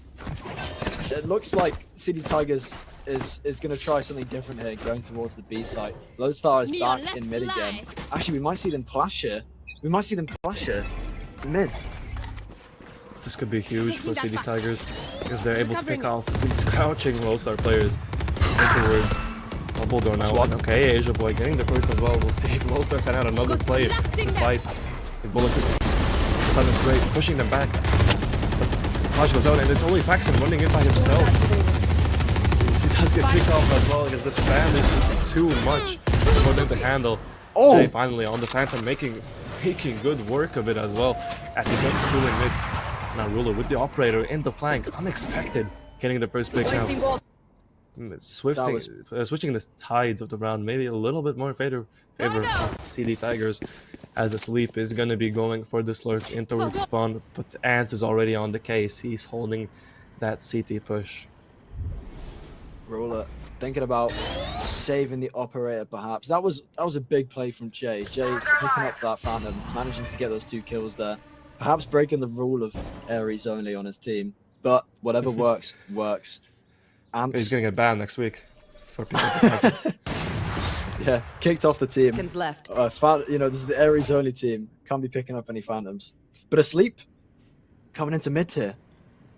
Do they notice recap lurking? IQ. Ruler making some noise. Last player standing. Oh, but does get picked up by Ants, but still have the Asleep spike. still there to get the pick, but with such little time on the 10 clock and his seconds position left. from 10 Lodestar. seconds left. Just too good. Last We'll see player if we can standing. maybe get a pick. Okay, he's able to get Jay? Ants, but position from Jay Oof. goes unknown as Jay finishes the job. A 3K for him in the round and 11th on the board for Lodestar. Almost clutched. However, Jay was not spotted. The last 5 seconds, caught lacking with the knife out. Didn't manage to get that final kill to secure the round for the Tigers. And it is now 11-4 to Lodestar Esports. 2 more rounds and Lodestar could take the victory here. But I like what Tigers is doing. I like the full stinger plays right here. This is maybe what this is how you counteract Lodestar. To counteract Lodestar, you need to think like Lodestar. And once again, we're going to see the Gladiator strategy from Lodestar as 4 players grouped in towards connected here, now leaving Ants on the ace all by himself. See what we can do. Gets the first, gets the second as well. Still fighting, but no. Asia Boy takes him down, as this time is going to be he's back, sent out to fight for the side of Lodestar. Now 4v3, well technically 1v3. We're going to be sending out players one by one and cancels the spike. Does get noted though in this position and still fighting, still shooting. Stun is gonna go out as well. One enemy Yeah, remaining. Two? This fight outside and oh, he brings out the shorty. Now up to Faxon towards Flowers. Spike is already half, and does he get it? Oh, It's too late. No, It's too late. not fast enough. Spike's defused, and that's gonna be Match point. map and series point for Lodestar. It is match point for Lodestar Esports, 12-4. If CD Tigers want any chance of bringing it to overtime, they need to win 8 consecutive rounds. It is not looking good for the Tigers, but they do have their full buy, and I like the rule of playing on the off here. Might be able to get some good picks when Lodestar is deciding. When Tigers is deciding to run down towards B. Yeah, once again. This time they're sitting up Teko all by himself. Asia Boy meanwhile trying to make some noise over to the safe side, maybe try to draw rotations. But the only player going to be drawing is going to be Teko, who's already here on this side. Trying to hold it down. Meanwhile, the rest of the CD Tigers team making their way slowly towards this B side, and Teko is just still choosing to push, ignoring the Vice Uto, still taking the space, and Spike is finally going to go down towards the B side, and Teko has a long way to go to try to defuse that Spike. Definitely. But there's plenty of time now for CD Tigers to find their positions, get into their spots, and anchor on this site here. Monster on the loose. Here comes the Gecko ult. They They're gonna use the Gecko. Pulling them in. Now. Players pushing him. And with Meat capitalizing off it. Doesn't spot out the second as Faxon. Gonna get him as well. And the second one for Faxon as well. He holds down the site by himself. Now up to he's back in Ants. Who's on the Sheriff still 2v4 now. One enemy remaining. Seeing the shots these guys can hit, but no, it's Ruler. He's on top of the situation. Still holding on. CD Tigers still holding on to this map. 12-5. They get another one. Clanging on by another round. Bringing it closer to that overtime. Reedcat with the big Odin plays right here. I think Reedcat is definitely going to be spamming it. Ants, imagine Ants goes, is Ants really going knife only here? I was about to say, if Okay, Ants no. goes knife only, I was about to say. City Tigers, very, very wide range of an arsenal right now against Lodestar with Sheriffs only. Yeah, definitely. Get another round that they should be winning this time. Lodestar using all their players and Ruler already. He's been so good on the operator, especially on the attack there. He's back, still pushing. Spiking down, it's- attacker spawn. He's back, still pushing, still fighting. Punished for his aggression though by Bullen, but still, that's gonna be an advantage for Lodestar. They got the picks, and even though they have the weaker weaponry, they've put themselves into a good position. Spikes down in towards mid here, and no one to retrieve it just yet. As Ants has made his way up to A main, and with Reedcat now here to support him, they might even choose to go further. Holding down this spike. They do not want to let Lodestar pick this back. I mean, sorry. Nightfall goes on in towards mid. And Jay with a flank. Picked Jay up- One enemy remaining. gets it. the Spike shots are down, there though. Attacker spawn. And the position from Bullen is noted as he did get caught in the Nightfall. I know he's over to the safe side. And Reedcat, he could be the one to get this final 30 kill seconds left. for the series. What is he doing? Okay. Wow. Don't know if that was intentional or not, but Ants is now holding still this. Ants Ants. here. Ooh, almost. Last Cheeky player angle. standing. Just get the Only wall one? bang, but still Bullen there. Astra v And Astra. I don't know. The operator does make work of it, and that's Defenders going to be a second map for Lodestar. 13-5. They take Pearl, and they take the series as well. 2 matches for Lodestar Esports, managing to clear out not one, but 2 13-5 matches against City Tigers. Just incredible gameplay. Props to both teams. City Tigers not managing to get above 5 on either map, but they did do very well, and I commend them. But for the winners, Lodestar Esports dominating the scene right here. Just very funny plays though. I did not expect to see them do like wave defense on Pearl, where they sent out 1, 2, 3 players per, how many are alive. It seemed like they had like a team of 3 and 2 substitutes sitting in their spawn. Just very cocky plays, but you know what? They can pull it off because they're good enough to pull it off. And I think that really just sums up that game. Lodestar taking both of those wins. And now, Jetrix, I don't know about you, but I think we've seen some very competitive games so far today. Well, I don't know how to say it, but I think City Tigers definitely they showed us that they could at least put up some sort of fight against Lodestar. We did see a couple good rounds on them, especially towards the end there on Pearl. I think Pearl was definitely a bit more of a comfortable map for them. But at the end of the day, unfortunately, it was a fairly dominant showing from Lodestar, in my opinion. Only really letting a couple rounds go because of, you could say disrespectful plays from them. But nevertheless, I think City Tigers, keep your heads up high. You still got more games to play. You can still improve. Exactly. And commendations to both teams. Both did very well. Now, we are going to cut to a break very soon. But don't go anywhere, because later we'll be seeing Project Swede against Still Gamblers. We'll see you very, very soon.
Oh, and welcome back to SOL Valorant Division 1. Now, before the break, I was with Jertix, and we were watching Lodestar Esports versus City Tigers, and that was a great few games. But now, I'm joined by my co-caster, Motorsonic. Say hi, Motorsonic.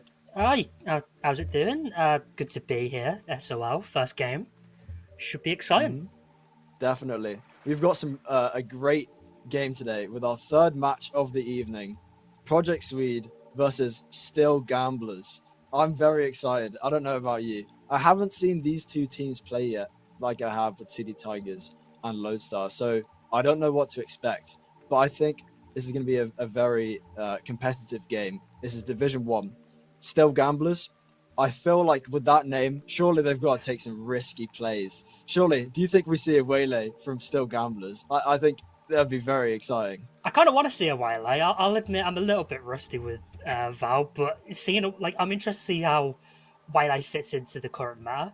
I know there's been a lot of talk about Tejo Breach and how toxic that could be, so I'm interested in seeing that as well. But yeah, I'm hoping this is actually close because our last game, not so much.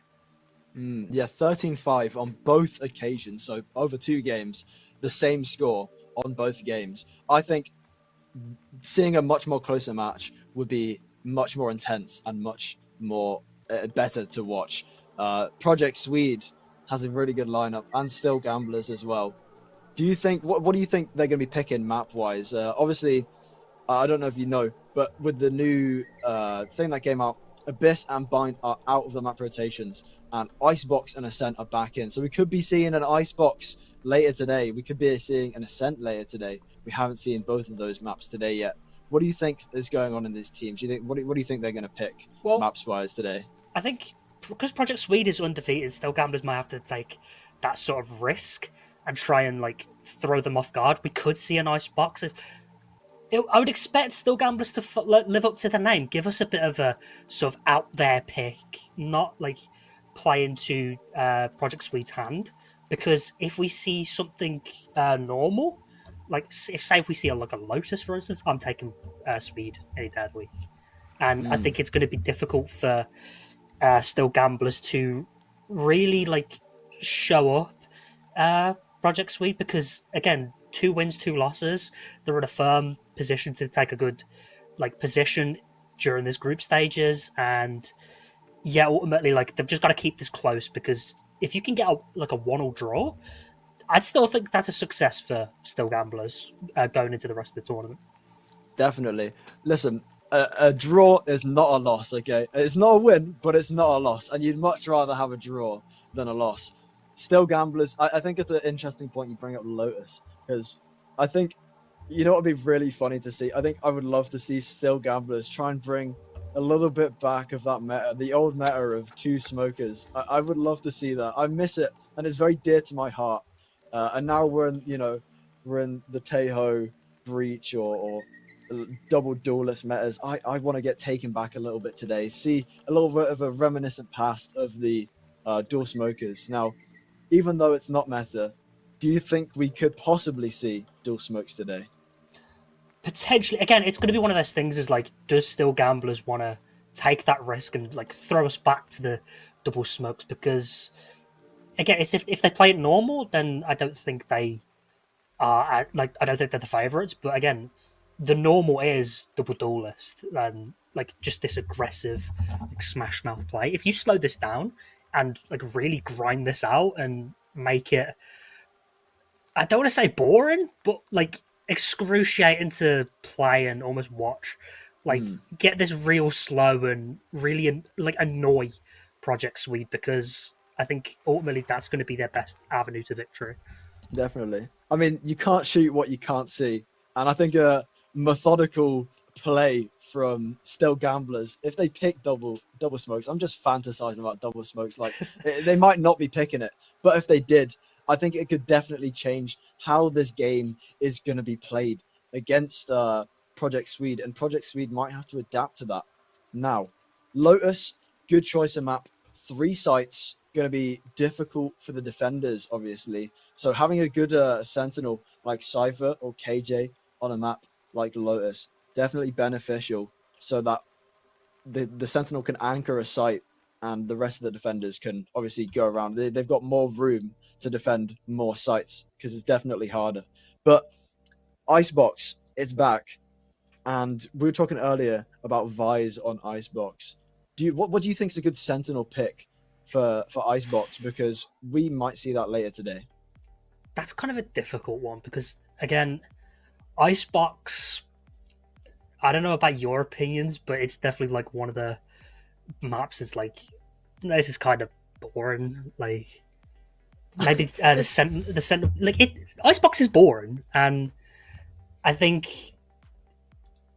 it's hard to say, like, when it comes to what good Sentinel could you pick. I think it's going to be a comfort pick more than anything. I do see Vise being potentially used. Again, it's what I bring back to their best chance at winning is annoying the opposition into defeat. So the Vise is like peak annoyance in how you just turn off primaries. That is an insane ult. Like, Definitely. no matter how like you think of Vises, the rest of Vises get the ultimate, it's still good. KJ, I'm not sure we'll see just because of like how much KJ gets hurt by the use of Taeho. But I do see Deadlock being like a sleeper pick. It's something I saw earlier today. Deadlock's Grav now actually does like slow down the Taeho salvos. Just slightly. It's very precise, but if you can pull that off, then that's an insane counter pick. Definitely. Now, we are going to be coming to a little bit of a break soon. So grab some snacks, grab some drinks, get comfy, get a blanket, and we'll be cutting back very shortly to be coming into our next game.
kept holding on, but now that it's too late, I got nowhere else to run.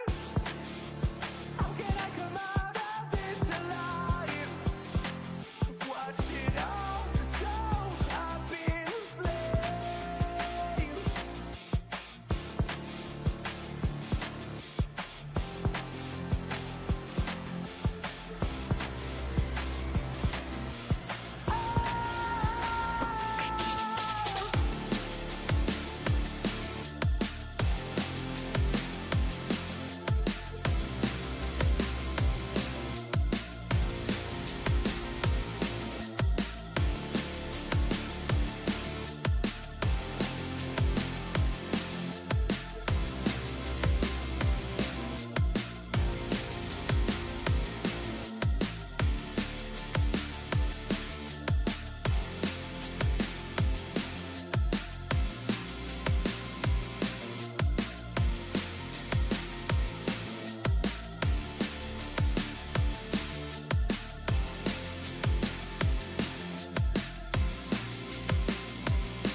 Hello and welcome back to SOL Valorant Division 1. I'm back with Motorsonic and we're here very soon to bring you into Project Swede versus Still Gamblers Match 1.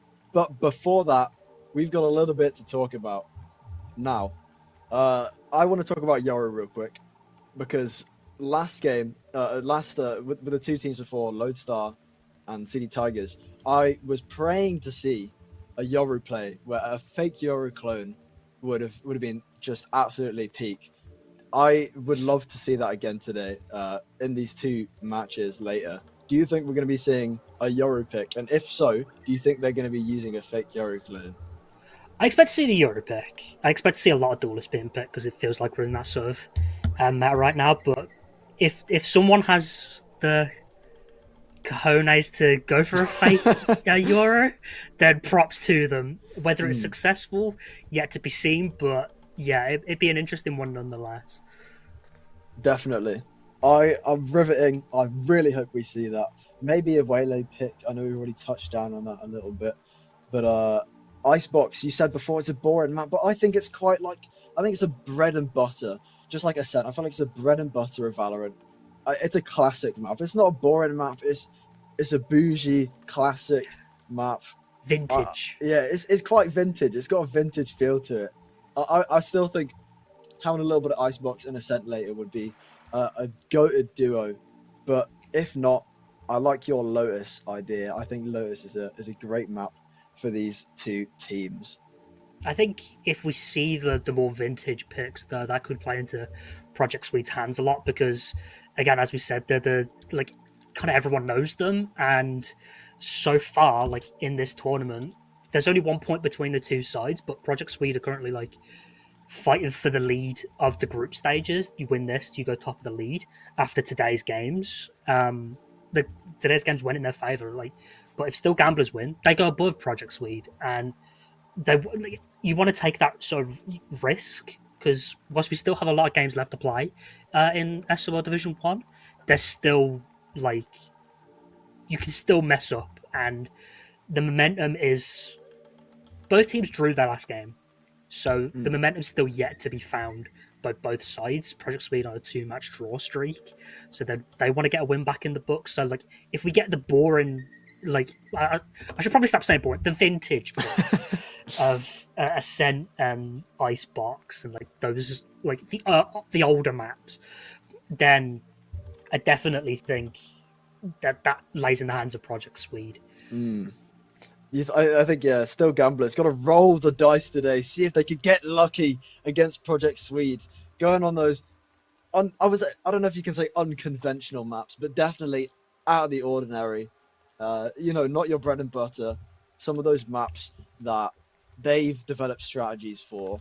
I don't know. What do you think they're going to ban? Do you think they're going to ban those sort of vintage maps that Project Swede might be trying to take advantage of? I expect one of them. I do think we could see like potentially a Pearl again. Like that could be something that could play into Gambler's hands, but it's going to be a very interesting one. They're going to need to be like on their game. If you can take this to a draw, that's the best. Like, that's not the best case scenario. Obviously, you want to win, but a draw's not a loss, and point's a point at the end of the day. You want to get as many as possible, and both teams, I think, would be happy with a draw. Like, Still Gamblers would move up to fourth in the standings. Project Swede would probably go to the top of the leaderboard. Like, both teams would be content with a draw, but the win is what they really want. Definitely. I mean, you definitely don't want a loss, but having a draw is better than losing a game. Now, it's good that you touched on Pearl because Pearl I think it's been quite a favourite pick. I've seen it almost between every team that I've seen over the past, like last week and this week, we've seen a Pearl map. It's not been banned and it's been picked for at least one match. Pretty much every single team. I definitely think there's a lot going on with Pearl, and all the teams are definitely prepping to go to Pearl because Pearl is definitely a map that everyone's playing now. Like, it's definitely in the meta, I would say, to pick Pearl. Yeah, because again, it's one of those picks. Like, if you don't know your Pearl, that could be a massive punish. So you want to at least be like competent, I guess, or at the very least, like you want to keep yourself like brushed up on necessary like setups and retakes. Like you don't want to go into a per match unprepared, because if you do, you're going to see games like what we had in the last round. It's going to be like your 13-5s. It's going to be like score lines that don't necessarily look favourable. Definitely. I mean, let's have a look at some other things that have happened recently, though, in Valorant. As you know, big patch update came out. Like, crazy changes. Ascent, they put a big metal wall up. Now, I talked a little bit earlier on this, but what's your take on the big metal wall? I'd love to know. Personally, I haven't seen it yet because, again, I'm a little bit rusty. But the fact that there is just like they've actually changed Ascent, so that's immediately like caught my interest a little bit, because Ascent was, again, it was kind of one of those vintage picks. It's gonna like stop any sort of wallbang potentials in the early round, which is it's a good change, I feel like. But I think the biggest thing was just getting Abyss out of the map pool, like, because Abyss is not good. It's not good. Yeah, I mean, I'm not a fan of Abyss. Abyss actually was taken out of the map pool, so Yeah. your prayers have been answered. Abyss and Bind are gone, but I like Bind. I would love to see some. Yeah, more Bind was like, yeah, you could replace Icebox for Bind, and I think no one would really like be mad at that. Whether people would be happy is it's something to be found, but yeah, I don't think like Icebox coming in for Bind. It's just one of those cases of like we have such a frequent map pool like rotation that sometimes you're just gonna have Bind go out the map. Like, you're just gonna have maps like Bind and Abyss just go out the map pool for a little bit. It's not to say they're not gonna come back. We could see them come back like in the next rotation. So yeah, it's just a case of like keeping an eye on things. Whether they change those maps, yet to be seen for when they eventually do come back in the pool, because they probably will. It's just a case of making sure you're up to date on Ascent and Icebox. definitely. I mean, we've talked about all these maps, but the one map we haven't talked about, I feel like, is Sunset. It's got to be Sunset. Sunset, when it came out, Cypher was so peak on Sunset. Like, you could just play him and just anchor a site so well. But then they made those changes, and he wasn't as good on Sunset anymore. But Sunset, I feel like it's quite a new map. Well, obviously it's not a new map, but it's still comparatively, compared to the other maps, it is definitely newer than those other maps. And do you think we would see any of Sunset today? I'd be very interested to see a Sunset. Like, that feels like one of those. This one feels more of the map where you can get caught off guard by someone picking it. I don't expect it to be picked, but it's definitely it's definitely something that can throw a team off guard. I don't feel like too many teams would want to play into Sunset, but yeah, just like the market control is going to be an important one. Haze, obviously, like always sort of difficult, but Cypher's just so good on that map. Like, even with the changes, Cypher's still pretty decent. And so, yeah, I'm not expecting it, but if someone does pick it, that could be a big punish. Definitely. And I love Cypher. Cypher, personally, for me, he's my main. I love to see a Cypher, and I love to play Cypher on Val. If we see him today, it's definitely going to be big. Those trips, 2 trips, very powerful for slowing down the plays, catching people off guard, getting free picks through smokes. It's just, he's a very good agent. I would definitely say that. Now, I know you talked about Tejo earlier, and that Tejo counteracts KJ, especially with the missiles and the utility. But Tejo got nerfed recently, and his missiles no longer can take out KJ's ultimate straight away. So his missiles aren't able to take out KJ's ult anymore. This is quite literally game-changing for KJ, right? KJ picks might go up from this because of this. And that might mean we see KJ today, because most likely, there's no doubt about it, Tejo's still in the meta. We're most likely going to be seeing Tejo throughout this evening. But do you think that's going to change how people pick KJ? They might be more willing to pick it. Definitely before the nerfs, the Taeho like just shut down any sort of viability for KJ. But now that they've got the nerfs in, you can like destroy KJ's util anymore. She's viable again. Whether like I'm not sure whether she will be picked. That depends on map choices, of course. But it's good to see that like agents aren't just being hard countered anymore. Because like I'll admit when Taeho first got released, I thought this is a bit overtuned. And whilst they haven't got to that sort of S tier like standings as potentially some of us thought, it's still the agent, like it's still one of the initiators that you just got to be like, you're a problem, and we've got to find some way of dealing with you. The nerfs kind of did that, and it's an interesting character. Like I'm interested to see whether people will still go for that Taeho breach because it's still like it's pretty good, and it's gonna be like it's something you have to be like tuned in. Like if you're not tuned into a Taeho breach, you're gonna get like stomped immediately. If you're not ready. Yeah, if you're not ready, I do think we might see Deadlock being used. I think we'll see a Vice, but I'm more expect to see like double duelists more often than not. I expect to see like a Jet and a Raze or a Jet and ISO maybe.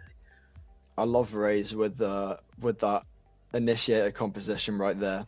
However, we will be kind to a quick break, and afterwards we'll be still here. So don't go anywhere, gents.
Hello and welcome back to SOL Valorant Division 1.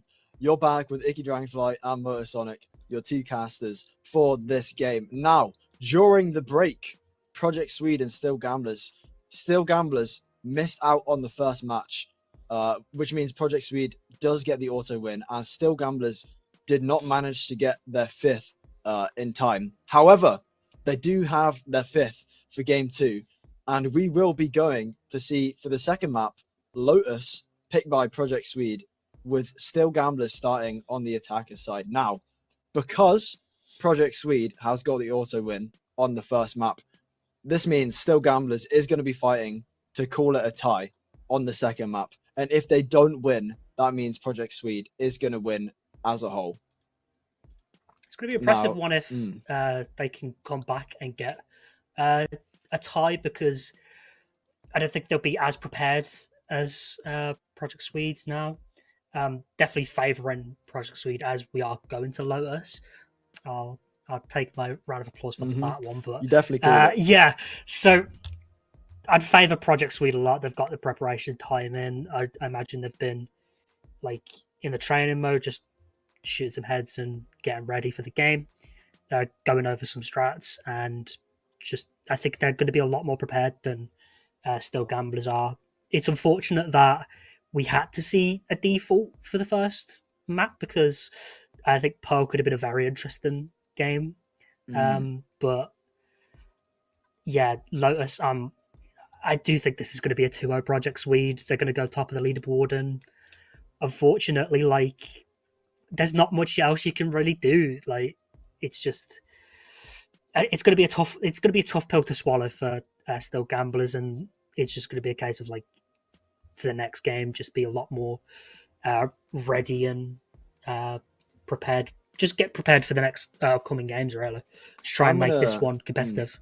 I'm going to take the opposite stance here, and I think Still Gamblers has still got it, because even though they did miss the first game, sadly missing out, and Project Swede did get the auto win, but I think their adrenaline is pumping and they are getting ready for this game to try and tie it out with Project Swede. Project Swede now has the upper hand. They don't have too much to lose, so I don't think they're going to be playing quite as impactfully, because if they either tie or they win. For Still Gamblers, they either lose or they draw. So Still Gamblers has a lot more to lose, and Project Swede does not. So I think that is going to change Still Gamblers' mental, and definitely they're going to be locked in. They want to win this map. They don't want to take this loss. And in a second here, we will be going into Agent Select. Now, I cannot wait for Agent Select. I think we're going to be seeing, let's go quick early predictions. I think we're going to be seeing a couple of ciphers. I think we're going to be seeing arrays. What do you think? What do you think, Motorsonic? I can see a Clove being picked. Breach. A Clove could Waylay! Waylay! Okay. Waylay! Please! There's the Taeho coming in, so we're probably going to see a Breach as well. Yeah. Mm-hmm. And they've moved off Waylay. Oh. Well, the Taeho is locked in. Maybe we'll go back to that Waylay at a later stage. I really hope to see that. Yeah, we still have a few on the side of Still Gamblers to pick. But double yeah, smokes! Clove being picked. That's Oh my goodness. double duelist. That's kind of what I expected to see. We got the Neon as well. That's a cool, because Neon's one of, like, it's a fan favorite, but they got nerfed. The pretty KJ badly helmet. earlier in the year, but still pretty popular. Definitely. I mean, that slide was, the slide getting nerfed really took a heavy toll for the Raze players, but it's still a very good agent. See, we've got the KJ helmet here as well. That's okay. That's kind of what I wanted to see. Like, are you going to take that bold pick? Is you really going to test out how well KJ plays into Taeho now? I'm going to see the Taeho breach on the other side as well. There, hovering over that. But Ray's coming out from Reed. That's a solid pick. It's kind of what we expected, right? Ray's is more of a meta pick in terms of duelist. So yeah, it's kind of expected, to be honest. Like, the only thing I would say is maybe the Neon. is a bit like out there, but other than that, pretty standard. And there we go. Both our teams are locked in. We see a couple duplicates here. I'm seeing some Breach. I'm seeing some Omen. I'm seeing some Tejo on both teams. And I just want to bring up the Omen Clove double smokes. I'm happy to see double smokes back in action coming into Lotus here. It's gonna be quite interesting. It's what you wanted, right? The double smokes being played. Unfortunately, no Yoru, but nevertheless, get into the game. And it's going to be interesting to see, like, has the extra time been beneficial for Project Swede, or are they just a little bit complacent? Now, still Gambler is going to be on the attack for the first half of this game. That I would definitely say Lotus, hands down, attacker side of map. They got three big choices of sites that they can go to, so it's really down to them. I'm seeing Project Swede stacking on A though. They might be thinking about running it down A here, but they might have the wrong read because it looks like Still Gamblers are going to go for a B, C here. Seems prepared for an aggressive like B push, to be honest, and they might just walk into the smokes are out, and Scooby's going to get that first frag onto Emil. So the first kill going the way of Project Swede. Going to wrap it over to the C site, which has been completely left open by Scooby. So that plant is going to easily go down, and retake going to be required. Definitely, and you can see now that Swede players are coming towards, stacking up towards C. Hiding in the smoke here. Big one, gets the one. Like a Scooby Desolate, going to take down Llama as well. 3 versus 3. All even. Teo going to Neon's going to rush through. And he's going to get the first. Going to get a tag onto Bar as well, but Bar gets the trade. Reed's going to get the kill onto Rain. And it's a 1 versus 1 Reed versus Cillium. And Cillium's going to get taken down. First round goes to Still Gamblers. Damn, Still Gamblers being able to take that first round. I know you said earlier that Project Swede might be taking this one, but Still Gamblers have their foothold in this match so far. Going to be able to get that beautiful bonus buy for the second round. Now, do you think, I think Project Swede, if they play well, they might be able to, shut down this bonus that Still Gamblers has here. But interestingly, I'm seeing a Vandal come out on Reed. Very interesting on a bonus buy. It's a more aggressive pick, and they're gonna wait for the players to come through B. They're gonna hold that off immediately though. It's a very passive approach from Still Gamblers so far, and I kind of like it, to be honest. It's working. Oh, find the head by Storm. Oh, that is nice. Good kill there from Storm. And goes into a player advantage now, 5 versus 4. Playing it very slowly, methodically, thinking about their play. But that pick is going to be very impactful. Very, very quiet. No one making any sound. The Still Gamblers makes their way towards the A site. There. Waiting for any sort of overstep from Project Swede, and so far nothing doing just yet. 45 seconds on the clock, as it's going to be an A execute. They're going to walk into the Neon and the Breach. So far so good. Gets the kill with Storbler yet again with a second kill. With a third. 2 more for the ace. Emil going to take down 1, but Llama and Rain are going to end this one's Project Swede right back into this. And that was pretty sloppy execute.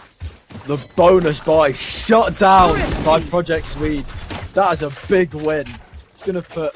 it's really going to put Still Gamblers on the back foot here. I mean, that was their bonus. They had to rack up as many kills. Even if they didn't get the win, they had to get as many kills as they could. It just didn't work out for them, and now they're on the back foot. Project Swede can be retaining a lot of those guns with the upper hand here. It's now 1-1 as we go into round 3. I mean, that was a very interesting map. A very interesting round, sorry. It was like quite fast, quite slow. It fluctuated in the speed quite a lot. Yeah, they wanted that slow approach, but when you get one tap like that 3 separate times, and Scooby! Oh, Scooby! Oh my lord! I'm gonna try for a third. There's a third. And suddenly, Project Swede have all the momentum in the game. Going to get traded out by Abid, but it's a 4 versus 2 now in favor of Project Swede, and the fast pace completely shut down. Incredible picture of Scooby right there. That is definitely boosted Project Sweden for this map right here. It is now a 4v2, not looking too good on the side of Still Gamblers. They're going to be playing very, very quiet now. Quiet They as have a to slow mouse. this down. They really do. But C's being watched. Cillian making sure that he spots anyone coming over to the C site. Pretty much cut off at every angle now in this 4 versus 2. It's going to be a difficult one to see them. If they can get the spike planted, that's a bonus, I guess, but they need to get a frag pretty quickly. Otherwise, Project Swede definitely in control. Cillian knows that. He's telling his 30 team. seconds left. Plant going to be stalled just slightly. Store rushing through. Wait, going through the smoke just yet. Waiting for any sort of overstep. They don't find the planter. Spike still hasn't gone down yet. Only 10 seconds left. One He's enemy planted remaining. now, and Swede. Rain is going to get that first kill. He's going to try and get the second, and Project Swede with 2 on the board. Swept with a beautiful 2k to end off the round right there. There really wasn't much Still Gamblers could do in that situation, especially since they really isolated themselves. They couldn't really play together. There was one in one corner and one in the other, not really able to collaborate to take down any of the Project Sweden players. And that is going to be round 2 for Project Sweden. Now, the Still Gamblers are going to be able to get their guns up this round with a higher economy. I'm looking at this Odin right here. I think that's going to be quite impactful, especially since, you know, it's a very... I think the Odin's seen as a no-skill gun, but really, in these matches, does it matter? If they're getting kills, they're making an impact, the Odin is a good gun to use. Ultimately, I feel like the biggest thing they need to do is not get one tap within the first 20 seconds, and the more passive approach is going to be the beneficial way to do that, because you're not rushing into any sites. They're going to play the more C main now, and it's going to be Lana to go through. Doesn't get the gets the one tap there on the Desolate. But try for a second, go for a third. Scooby gets that, and immediately this round is looking pretty much dead. Wow. 5 versus 2. It is now, as you said, a 5v2. Just absolutely clearing everything in front of them. Project Sweden takes an early lead in the round. Now Cillian's holding this corner. Gotta go. Store Spots the barely elbow, doesn't misses. get tagged. Good. Emil's got size, so they can get the spike down if they hurry this one up. They've somehow managed to get this into a 3 versus 2. This is a winnable round now. It didn't look it to start, but if they can get this spike down and get into a good retake position, they can cut off this rotation onto the back of A really well. Emil's only on 10 points of health. You can get one here and set yourself free. So there's one. Llama goes down 2 versus 2. And that Odin can now just spray through if they want to. Gonna get a tag, Bar's gonna get that standing. kill. One Emil, enemy remaining. the hero of this round so far, is Scooby. One shot breach, Scooby gets a third, and Scooby saves the round for Project Swede. Wow. That was really anyone's game. Emil on 10. Scooby put down to 2 HP, but manages to clutch it up for Project Sweden, bringing them another big round. There's a 2-round advantage now over Still Gamblers, and they are going to have the better economy coming into this next round. Now, I like Store's pick on the up right here. I saw a lot of, believe it or not, I don't know if this is, you know, it's a good call. It definitely worked for, you know, the previous matches. But Neon Op is interesting. I feel like it shouldn't work, but it does. It's not something I've seen too often. Usually when you see an op, it's like a jet. But if it works, it works. And we'll see like where it's got, because so far the aim on pistols especially has been unbelievable. Teo Drone going to get destroyed then. It's going to be the aggressive push now from Neon. Are they going to walk into this? Not just yet. Down. All on to Emil. Oh. Save that round. There's the first Spike on down to A. Aber. And Llama's right there, ready to clean up the pieces. Emil's going to rush through. And blinded. Reed's Wow. going to get the kill. It's 4 versus 4. I'm amazed they want to push on this and they know there's an operator on this site. Scooby yet again get the kill on Tesla. They're going to walk into this operator. Bar's going to get stunned. Scooby's just going to walk through, gets the kill. Neil gets the trade, but Clove has a revive. So they're just going to escape out of that 4 versus 2. Operator's still in the hands of that Neon as they just back off slightly. Last player As standing. well. Scooby, though, is in the back of the site. You haven't cleared them yet. 3 kills yet again for Scooby. That make that 4, and make that 4 on the round for Project Swede. 4 kills, 4 rounds. Scoob is putting the work in. 11 and oh my goodness, 11 kills. It just really putting the work in for Project Swede. And also, I really do like that Neon Op now. You can really swiftly reposition after taking a pick. I was so surprised that Still Gamblers were still trying to go for that site after knowing there's an op there. It didn't really work out too well for them because that op was able to hold them back for a long time. But A site is free. Look at this. A's just free. They tend to be getting crunched pretty quickly into a round now, and they're not taking the fast approach yet again. It's Neon. I think they've moved off of the op because they have that ult available to them. But yeah, the more passive approach just isn't working for Still Gamblers so far. Neil's watching the flank, but so far nothing doing just yet. Operator's still there. Emil doesn't get hit by Scooby. You maybe want to get that back onto the Neon as Reed gets that first kill. Fragger. Emil gets the second onto Storm. Can they get Llama? Llama goes down, and suddenly this is the cleanest looking round from Still Gamblers so far, as they aim to get a second on the board. Cillian's going to get a kill onto Reed. Bar's going to break that out though as Rain goes down. Cillian gets taken out, and it's Still Gamblers with their second on the board. They very much needed that. They're bringing it back. 4 guns retained as well from that round, with only Reed being taken out. That is a great round for the Still Gamblers, bringing it up to 4-2 to Project Swede. But the Gamblers are hot on their tail. They are locked in and they're ready for round 7. But we do still see the Neon Operator. Scoob, that round, barely missed out on getting that pick and just slightly overextended, causing him to be shot down. They're going to stack over to that A site now. Locating They're an targets. aggressive push, but it's what you expect from the higher rated team. More passive approach yet again from Still Gamblers, not wanting to walk into the operator, but Scooby's going to spam through the smoke, not find anyone. They've been so efficient in this early periods of the game on that C site. Are they going to walk into this smoke? Seems they're rotating. But I might get caught out by this if they over rotate, if they over push this into the scope.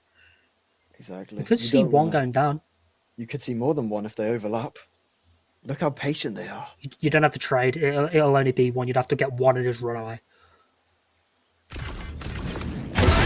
There goes. Gets the first frag, gonna get the runaway, and now get that reposition. That's the word. Now we know that Project Swede is gonna rotate back into the safe side. Cillian's gonna get the kill onto Arde. And Neil's gonna go down as well, and it's all going from bad to worse. It's enemy all remaining. down the rest Spike of the down competition. A. Desolate gets taken out pretty quickly by that operator yet again. Project Swede not letting consecutive rounds go. They are stopping Still Gamblers' momentum in their tracks, not letting them get more than one round in a row. Definitely top tier gameplay we're seeing right here. Project Swede again having the upper hand with Still Gamblers' economy going down a little bit, but they are going to be able to buy guns this round. The stinger I see there from Reed, I think that's going to be pretty funny. I want to see Reed rush it down with that stinger. He might be able to get a good few picks with that. If you can get one, that'd be a bonus, because so far it's been Scooby and Straw that have been dominating this games, and aggressive push yet again. This first fight onto A in the smoke. Cillian's going to win that. Yes! Reed is going to run through. There's the stinger kill. I just want to point Desolate's out, covering that flank. Are they aware that there's 2 players coming up through C main? No, they're going to walk through connector. Still Gamblers has all Plant their down. ults. Storm. Reed gets that kill onto Cillian. This is looking very difficult for Scooby, There. Store, and Rain to Look at Desolat's really flank take right this here. in. Look at this flank from Desolate. Desolate with the trade frag, but Scooby's just going to stick this. No, they're not. Bar's going to get kill onto Rain. Scooby needs to get out of their plants because they're just going to get spammed through the smoke. Smoke's going to go down, and they're just going to get ran out with a pistol. Third round on the board for Still Gamblers. It's not going to happen. Still Gamblers going to take down that round, making it 3-5. They're catching up to Project Swede. Sorry, I wanted to point out in that match that Still Gamblers now has every single one of their ults online. They don't want to waste any of them. They don't want to use all of them for one round. They want to space them out to try and get as many rounds with them as they can, but they don't want to waste them. Now is the time to start using their ultimates, to start racking up those rounds and re-getting their ultimates again, because they are all retaining them right now. You don't want to put them to waste. As what we said earlier and again, like this is an attack side of map. You really should be getting like 6 to 7 rounds on the attack side of Lotus. To only have 3 so far, a little disappointing. But with 5 ultimates on the board, you can definitely get a fourth is definitely available. Aggressive peak now from Store. That is one available to them as Desolate is the one to walk into the scope. Scooby prepared for this C angle and they get the kill onto Emil. Llama's going to get the trade onto Reed. Versus 2. Enemy remaining. Flash still gets it. What? Oh, okay. Trying for a second flick, but Rain's going to close this one out. 6 on the board for Project Swede. That was a disgusting flick. Wow. While blind, I'm pretty sure. That is crazy. Incredible work there from Llama. Just A putting in the highlight to be work. proud of. It doesn't matter if they're blind. They can still see clearly where they want to aim. It's that game sense. Just point and shoot. Point and shoot. Now, Cillian does have his ult right here, and we're very close to seeing a lot of Project Swede's ults. Of course, Bar did use their ult that round, but it didn't. I don't think it had too much effect there. Desire too much. Storber's going to get the first on Desolate. Desolate is going to take down Storber. Once more, Scooby's going to get the 2 onto the rest of the SG side. Spike down, Spike's going C. down, One and there's a enemy third from Scooby. Star player so far for them. That clove pick from the clutch. No There's way! 4, and there's 7 for Project For Swede. invincibility. Just complete prefer domination. that. from Clove. This is the second time I'm pretty sure Scoob's done this. Incredible work. 16 kills right now. And that is going to bring Project Sweden 7 rounds. I mean, if you had to pick an MVP right now, I would definitely be picking Scooby. Definitely putting in the work for their team. Just incredible. You love to see it. been a Still few- Gamblers on the back foot a bit now. There's been a few rounds where Scooby's just took the round on their own and solo carried it. If you can take down Scooby, like you've got a chance of winning this rounds, but again, you've still got to walk into Store. Rain and Llama are both providing excellent kills as well. Cillian's been the perfect support, 9 assists. Terminated. Llama's going to get taken down early though. Finally, a first blood goes the way of Still Gamblers, and that rotate is going to go in fast for Project Swede. That was a really, really good pick there from Emil. Placing Speed swarm this off grenade. fast. Setting up to the get that post plant plant already. Spike planted. Guys, get down goes the spike. Spike planted. Store in a bit of a sticky situation here. Run. Good pick from First. Ren. Good pick from Store. Ren checking around these corners. They have to go One fast. That enemy kill rail is remaining. going to delay them. But down it goes. 4 versus 1 now. Abe goes down. Store. Again, like as you said, Scooby didn't have much to do in that round, but you still have to walk into like the scopes of Rain, Llama, and Store. And Definitely. ultimately, Project Swede is running away with this one now. Last round Now, in the half. We have one more round until the tables are turned and these guys swap positions. Do you think Still Gamblers have what it takes to rack up? They really need this next round because, as we've stated before, Lotus is definitely an attacker-sided map. So they really need to rack up this last round before they go to defense. To be fair to them, though, they do have a Sentinel. Money's not exactly the best, so you're not going to have as good weapons as Project Swede have available to them, but they've won on low buys before, so this round is doable. You just need to like get the early frags Big ults. Showstopper coming out. Reed. He's not going to find the one yet, but Spike Scooby down. is going to get taken down. He's going to revive. They're just going to follow them, and they're just going to mow them down. There's still Gamblers. Hurry this one up. Nice bar. 3 versus 3 though. Not done just yet. Bar is on the site, so they do have the C site available to them. Store's going to get the kill onto Emil though. Again, you take down Scooby, you're still going to deal with Saw. Now, smokes are out, so they've got the spike planted. Difficult retake, potentially. Bar is on 6 points of health. Neon are going to come out. They're just going to rush this one through. Going to get Last taken down player immediately though. standing. Desolate's going to take the kill onto Saw. Bar with the kill onto Stillius. Bar is quite 1v1. low. 1 versus 1. Misses the scope. Rain gets the kill. 9 on the round for Project Swede. And that's the worst case scenario, I feel like. But it does bring it to 9-3. No, the 9-3 curse. Oh. But I think that round right there, Desolate had his sides. ult, right? Desolate had a big Tato ult, which could We have can been really, stand around all day it could have been talking used about to killing. delay Project Swede from just defusing. do it. However, Storm managed to go in, slide through, and take out Desolate, leaving his ult useless. And I think that was what made a big impact in Still Gamblers losing that round, because if they had had the Tejo ult, they could have really delayed that post plant and potentially won that round. But now we see these two swap sides with Still Gamblers on the defense and Project Swede on the attack. I think that last round encapsulated a lot of Still Gamblers' problems in this game. A lot of the duels have been really messy. They're going into late round scenarios with a lot of low health, and ultimately that's a lot of problems. The Store gets that opening kill onto Reed, and low health yet again for Still Gamblers. It's just what I've said. The duels are messy. That man's going to get 2. They're going to get a 3rd. Spike down. A. Defensive Spike down performance A. there has come in clutch. Scooby's gonna get a kill Last onto player Desolate, standing. but it's gonna be a Scooby clutch. Abe's on for the ace. 4 kills on the round for them so far. They just gotta kill this Clove, the MVP of the game so far. Abe's got the sight 1 as kill well, away. and they're not gonna get the frag. 1 versus 2. Scooby, if there's anyone that's going to do this, it's going to be them, but it's Emil that's going to close this one out. This round goes to the favour of Still Gamblers. That was big from Bar, managing to secure 4 humongous kills for Still Gamblers. Almost just missed out on that ace. It could have been, but Scooby, superior, 19 kills on the board, managed to put down the momentum of Bar, but it was very, very, very, very good coming from him. That's what I want to see more of from Still Gamblers, and they are starting to lock in coming into the second half.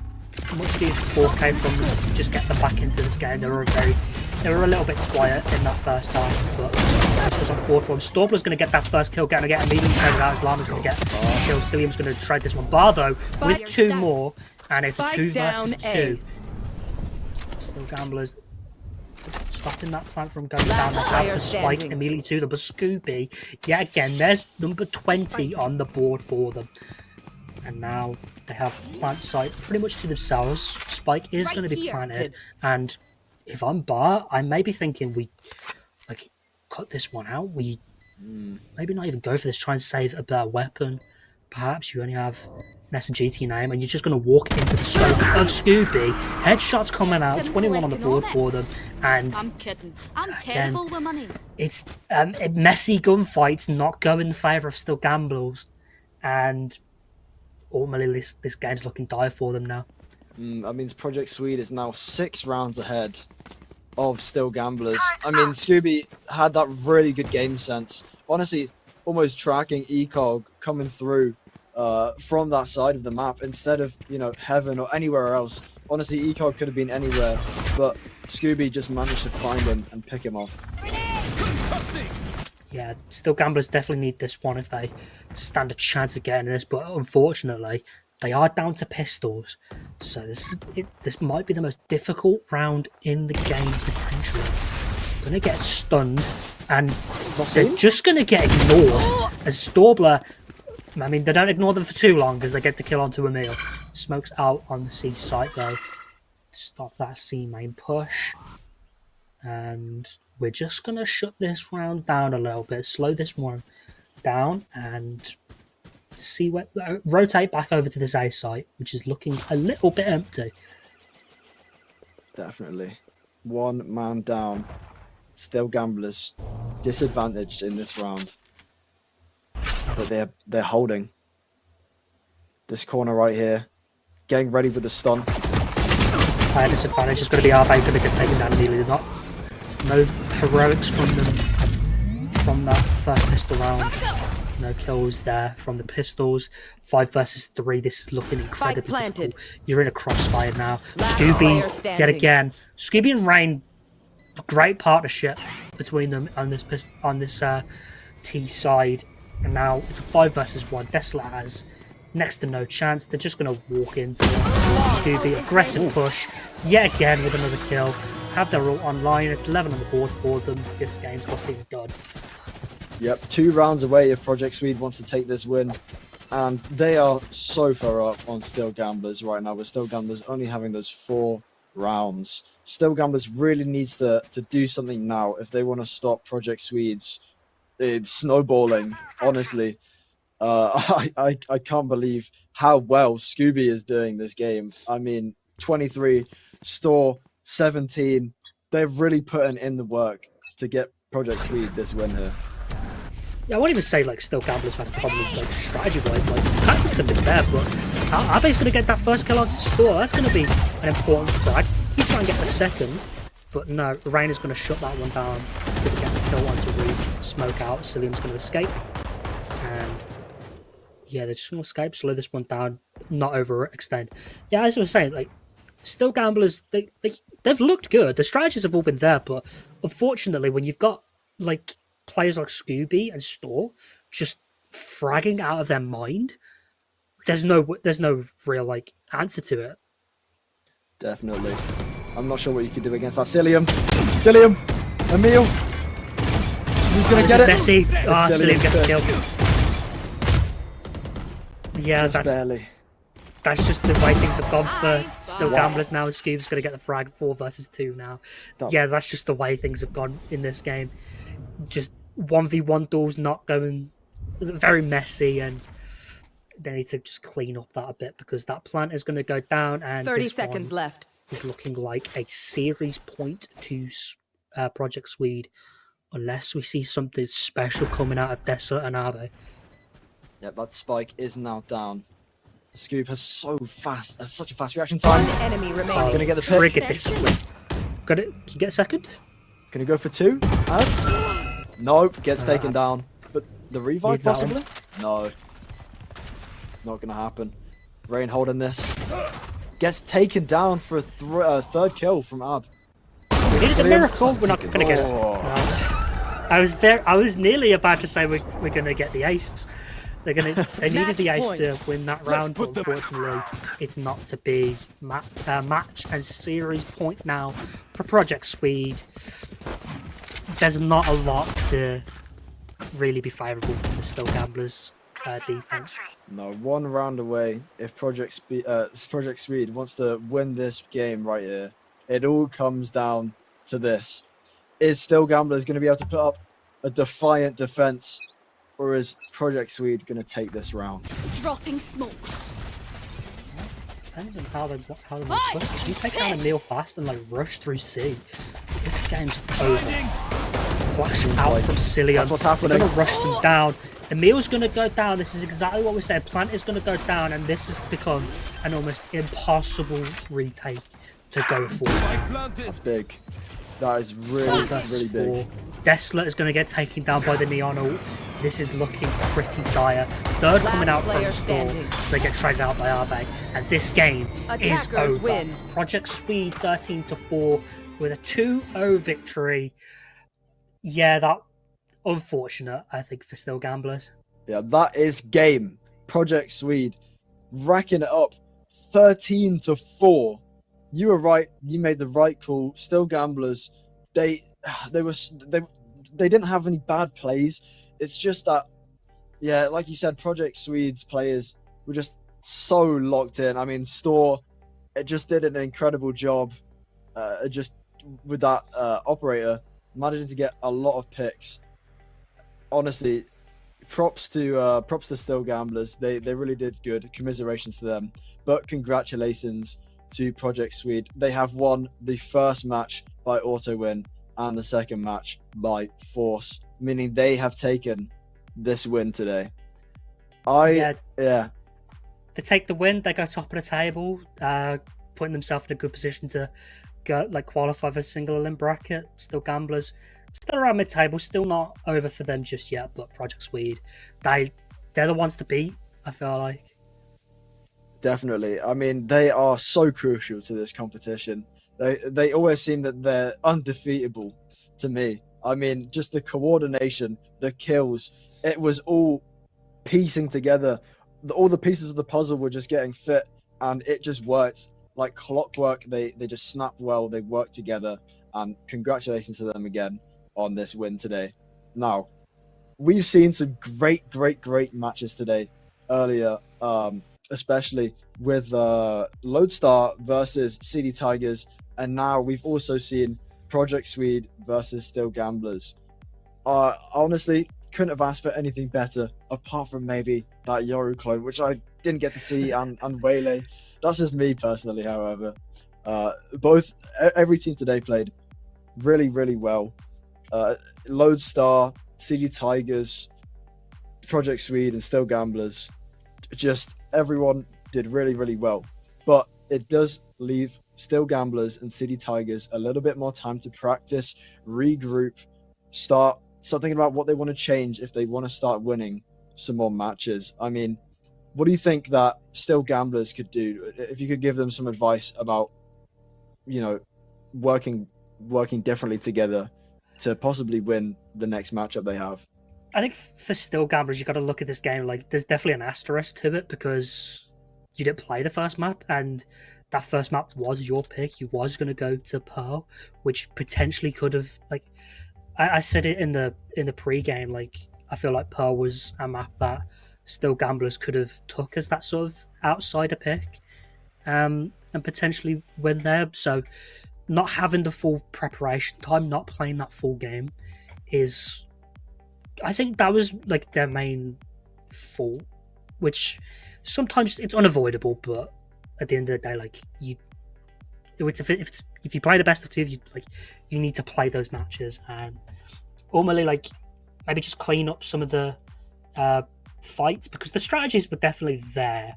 It's just when things got messy, they panicked a little bit and walked into crossfires that they really could have avoided.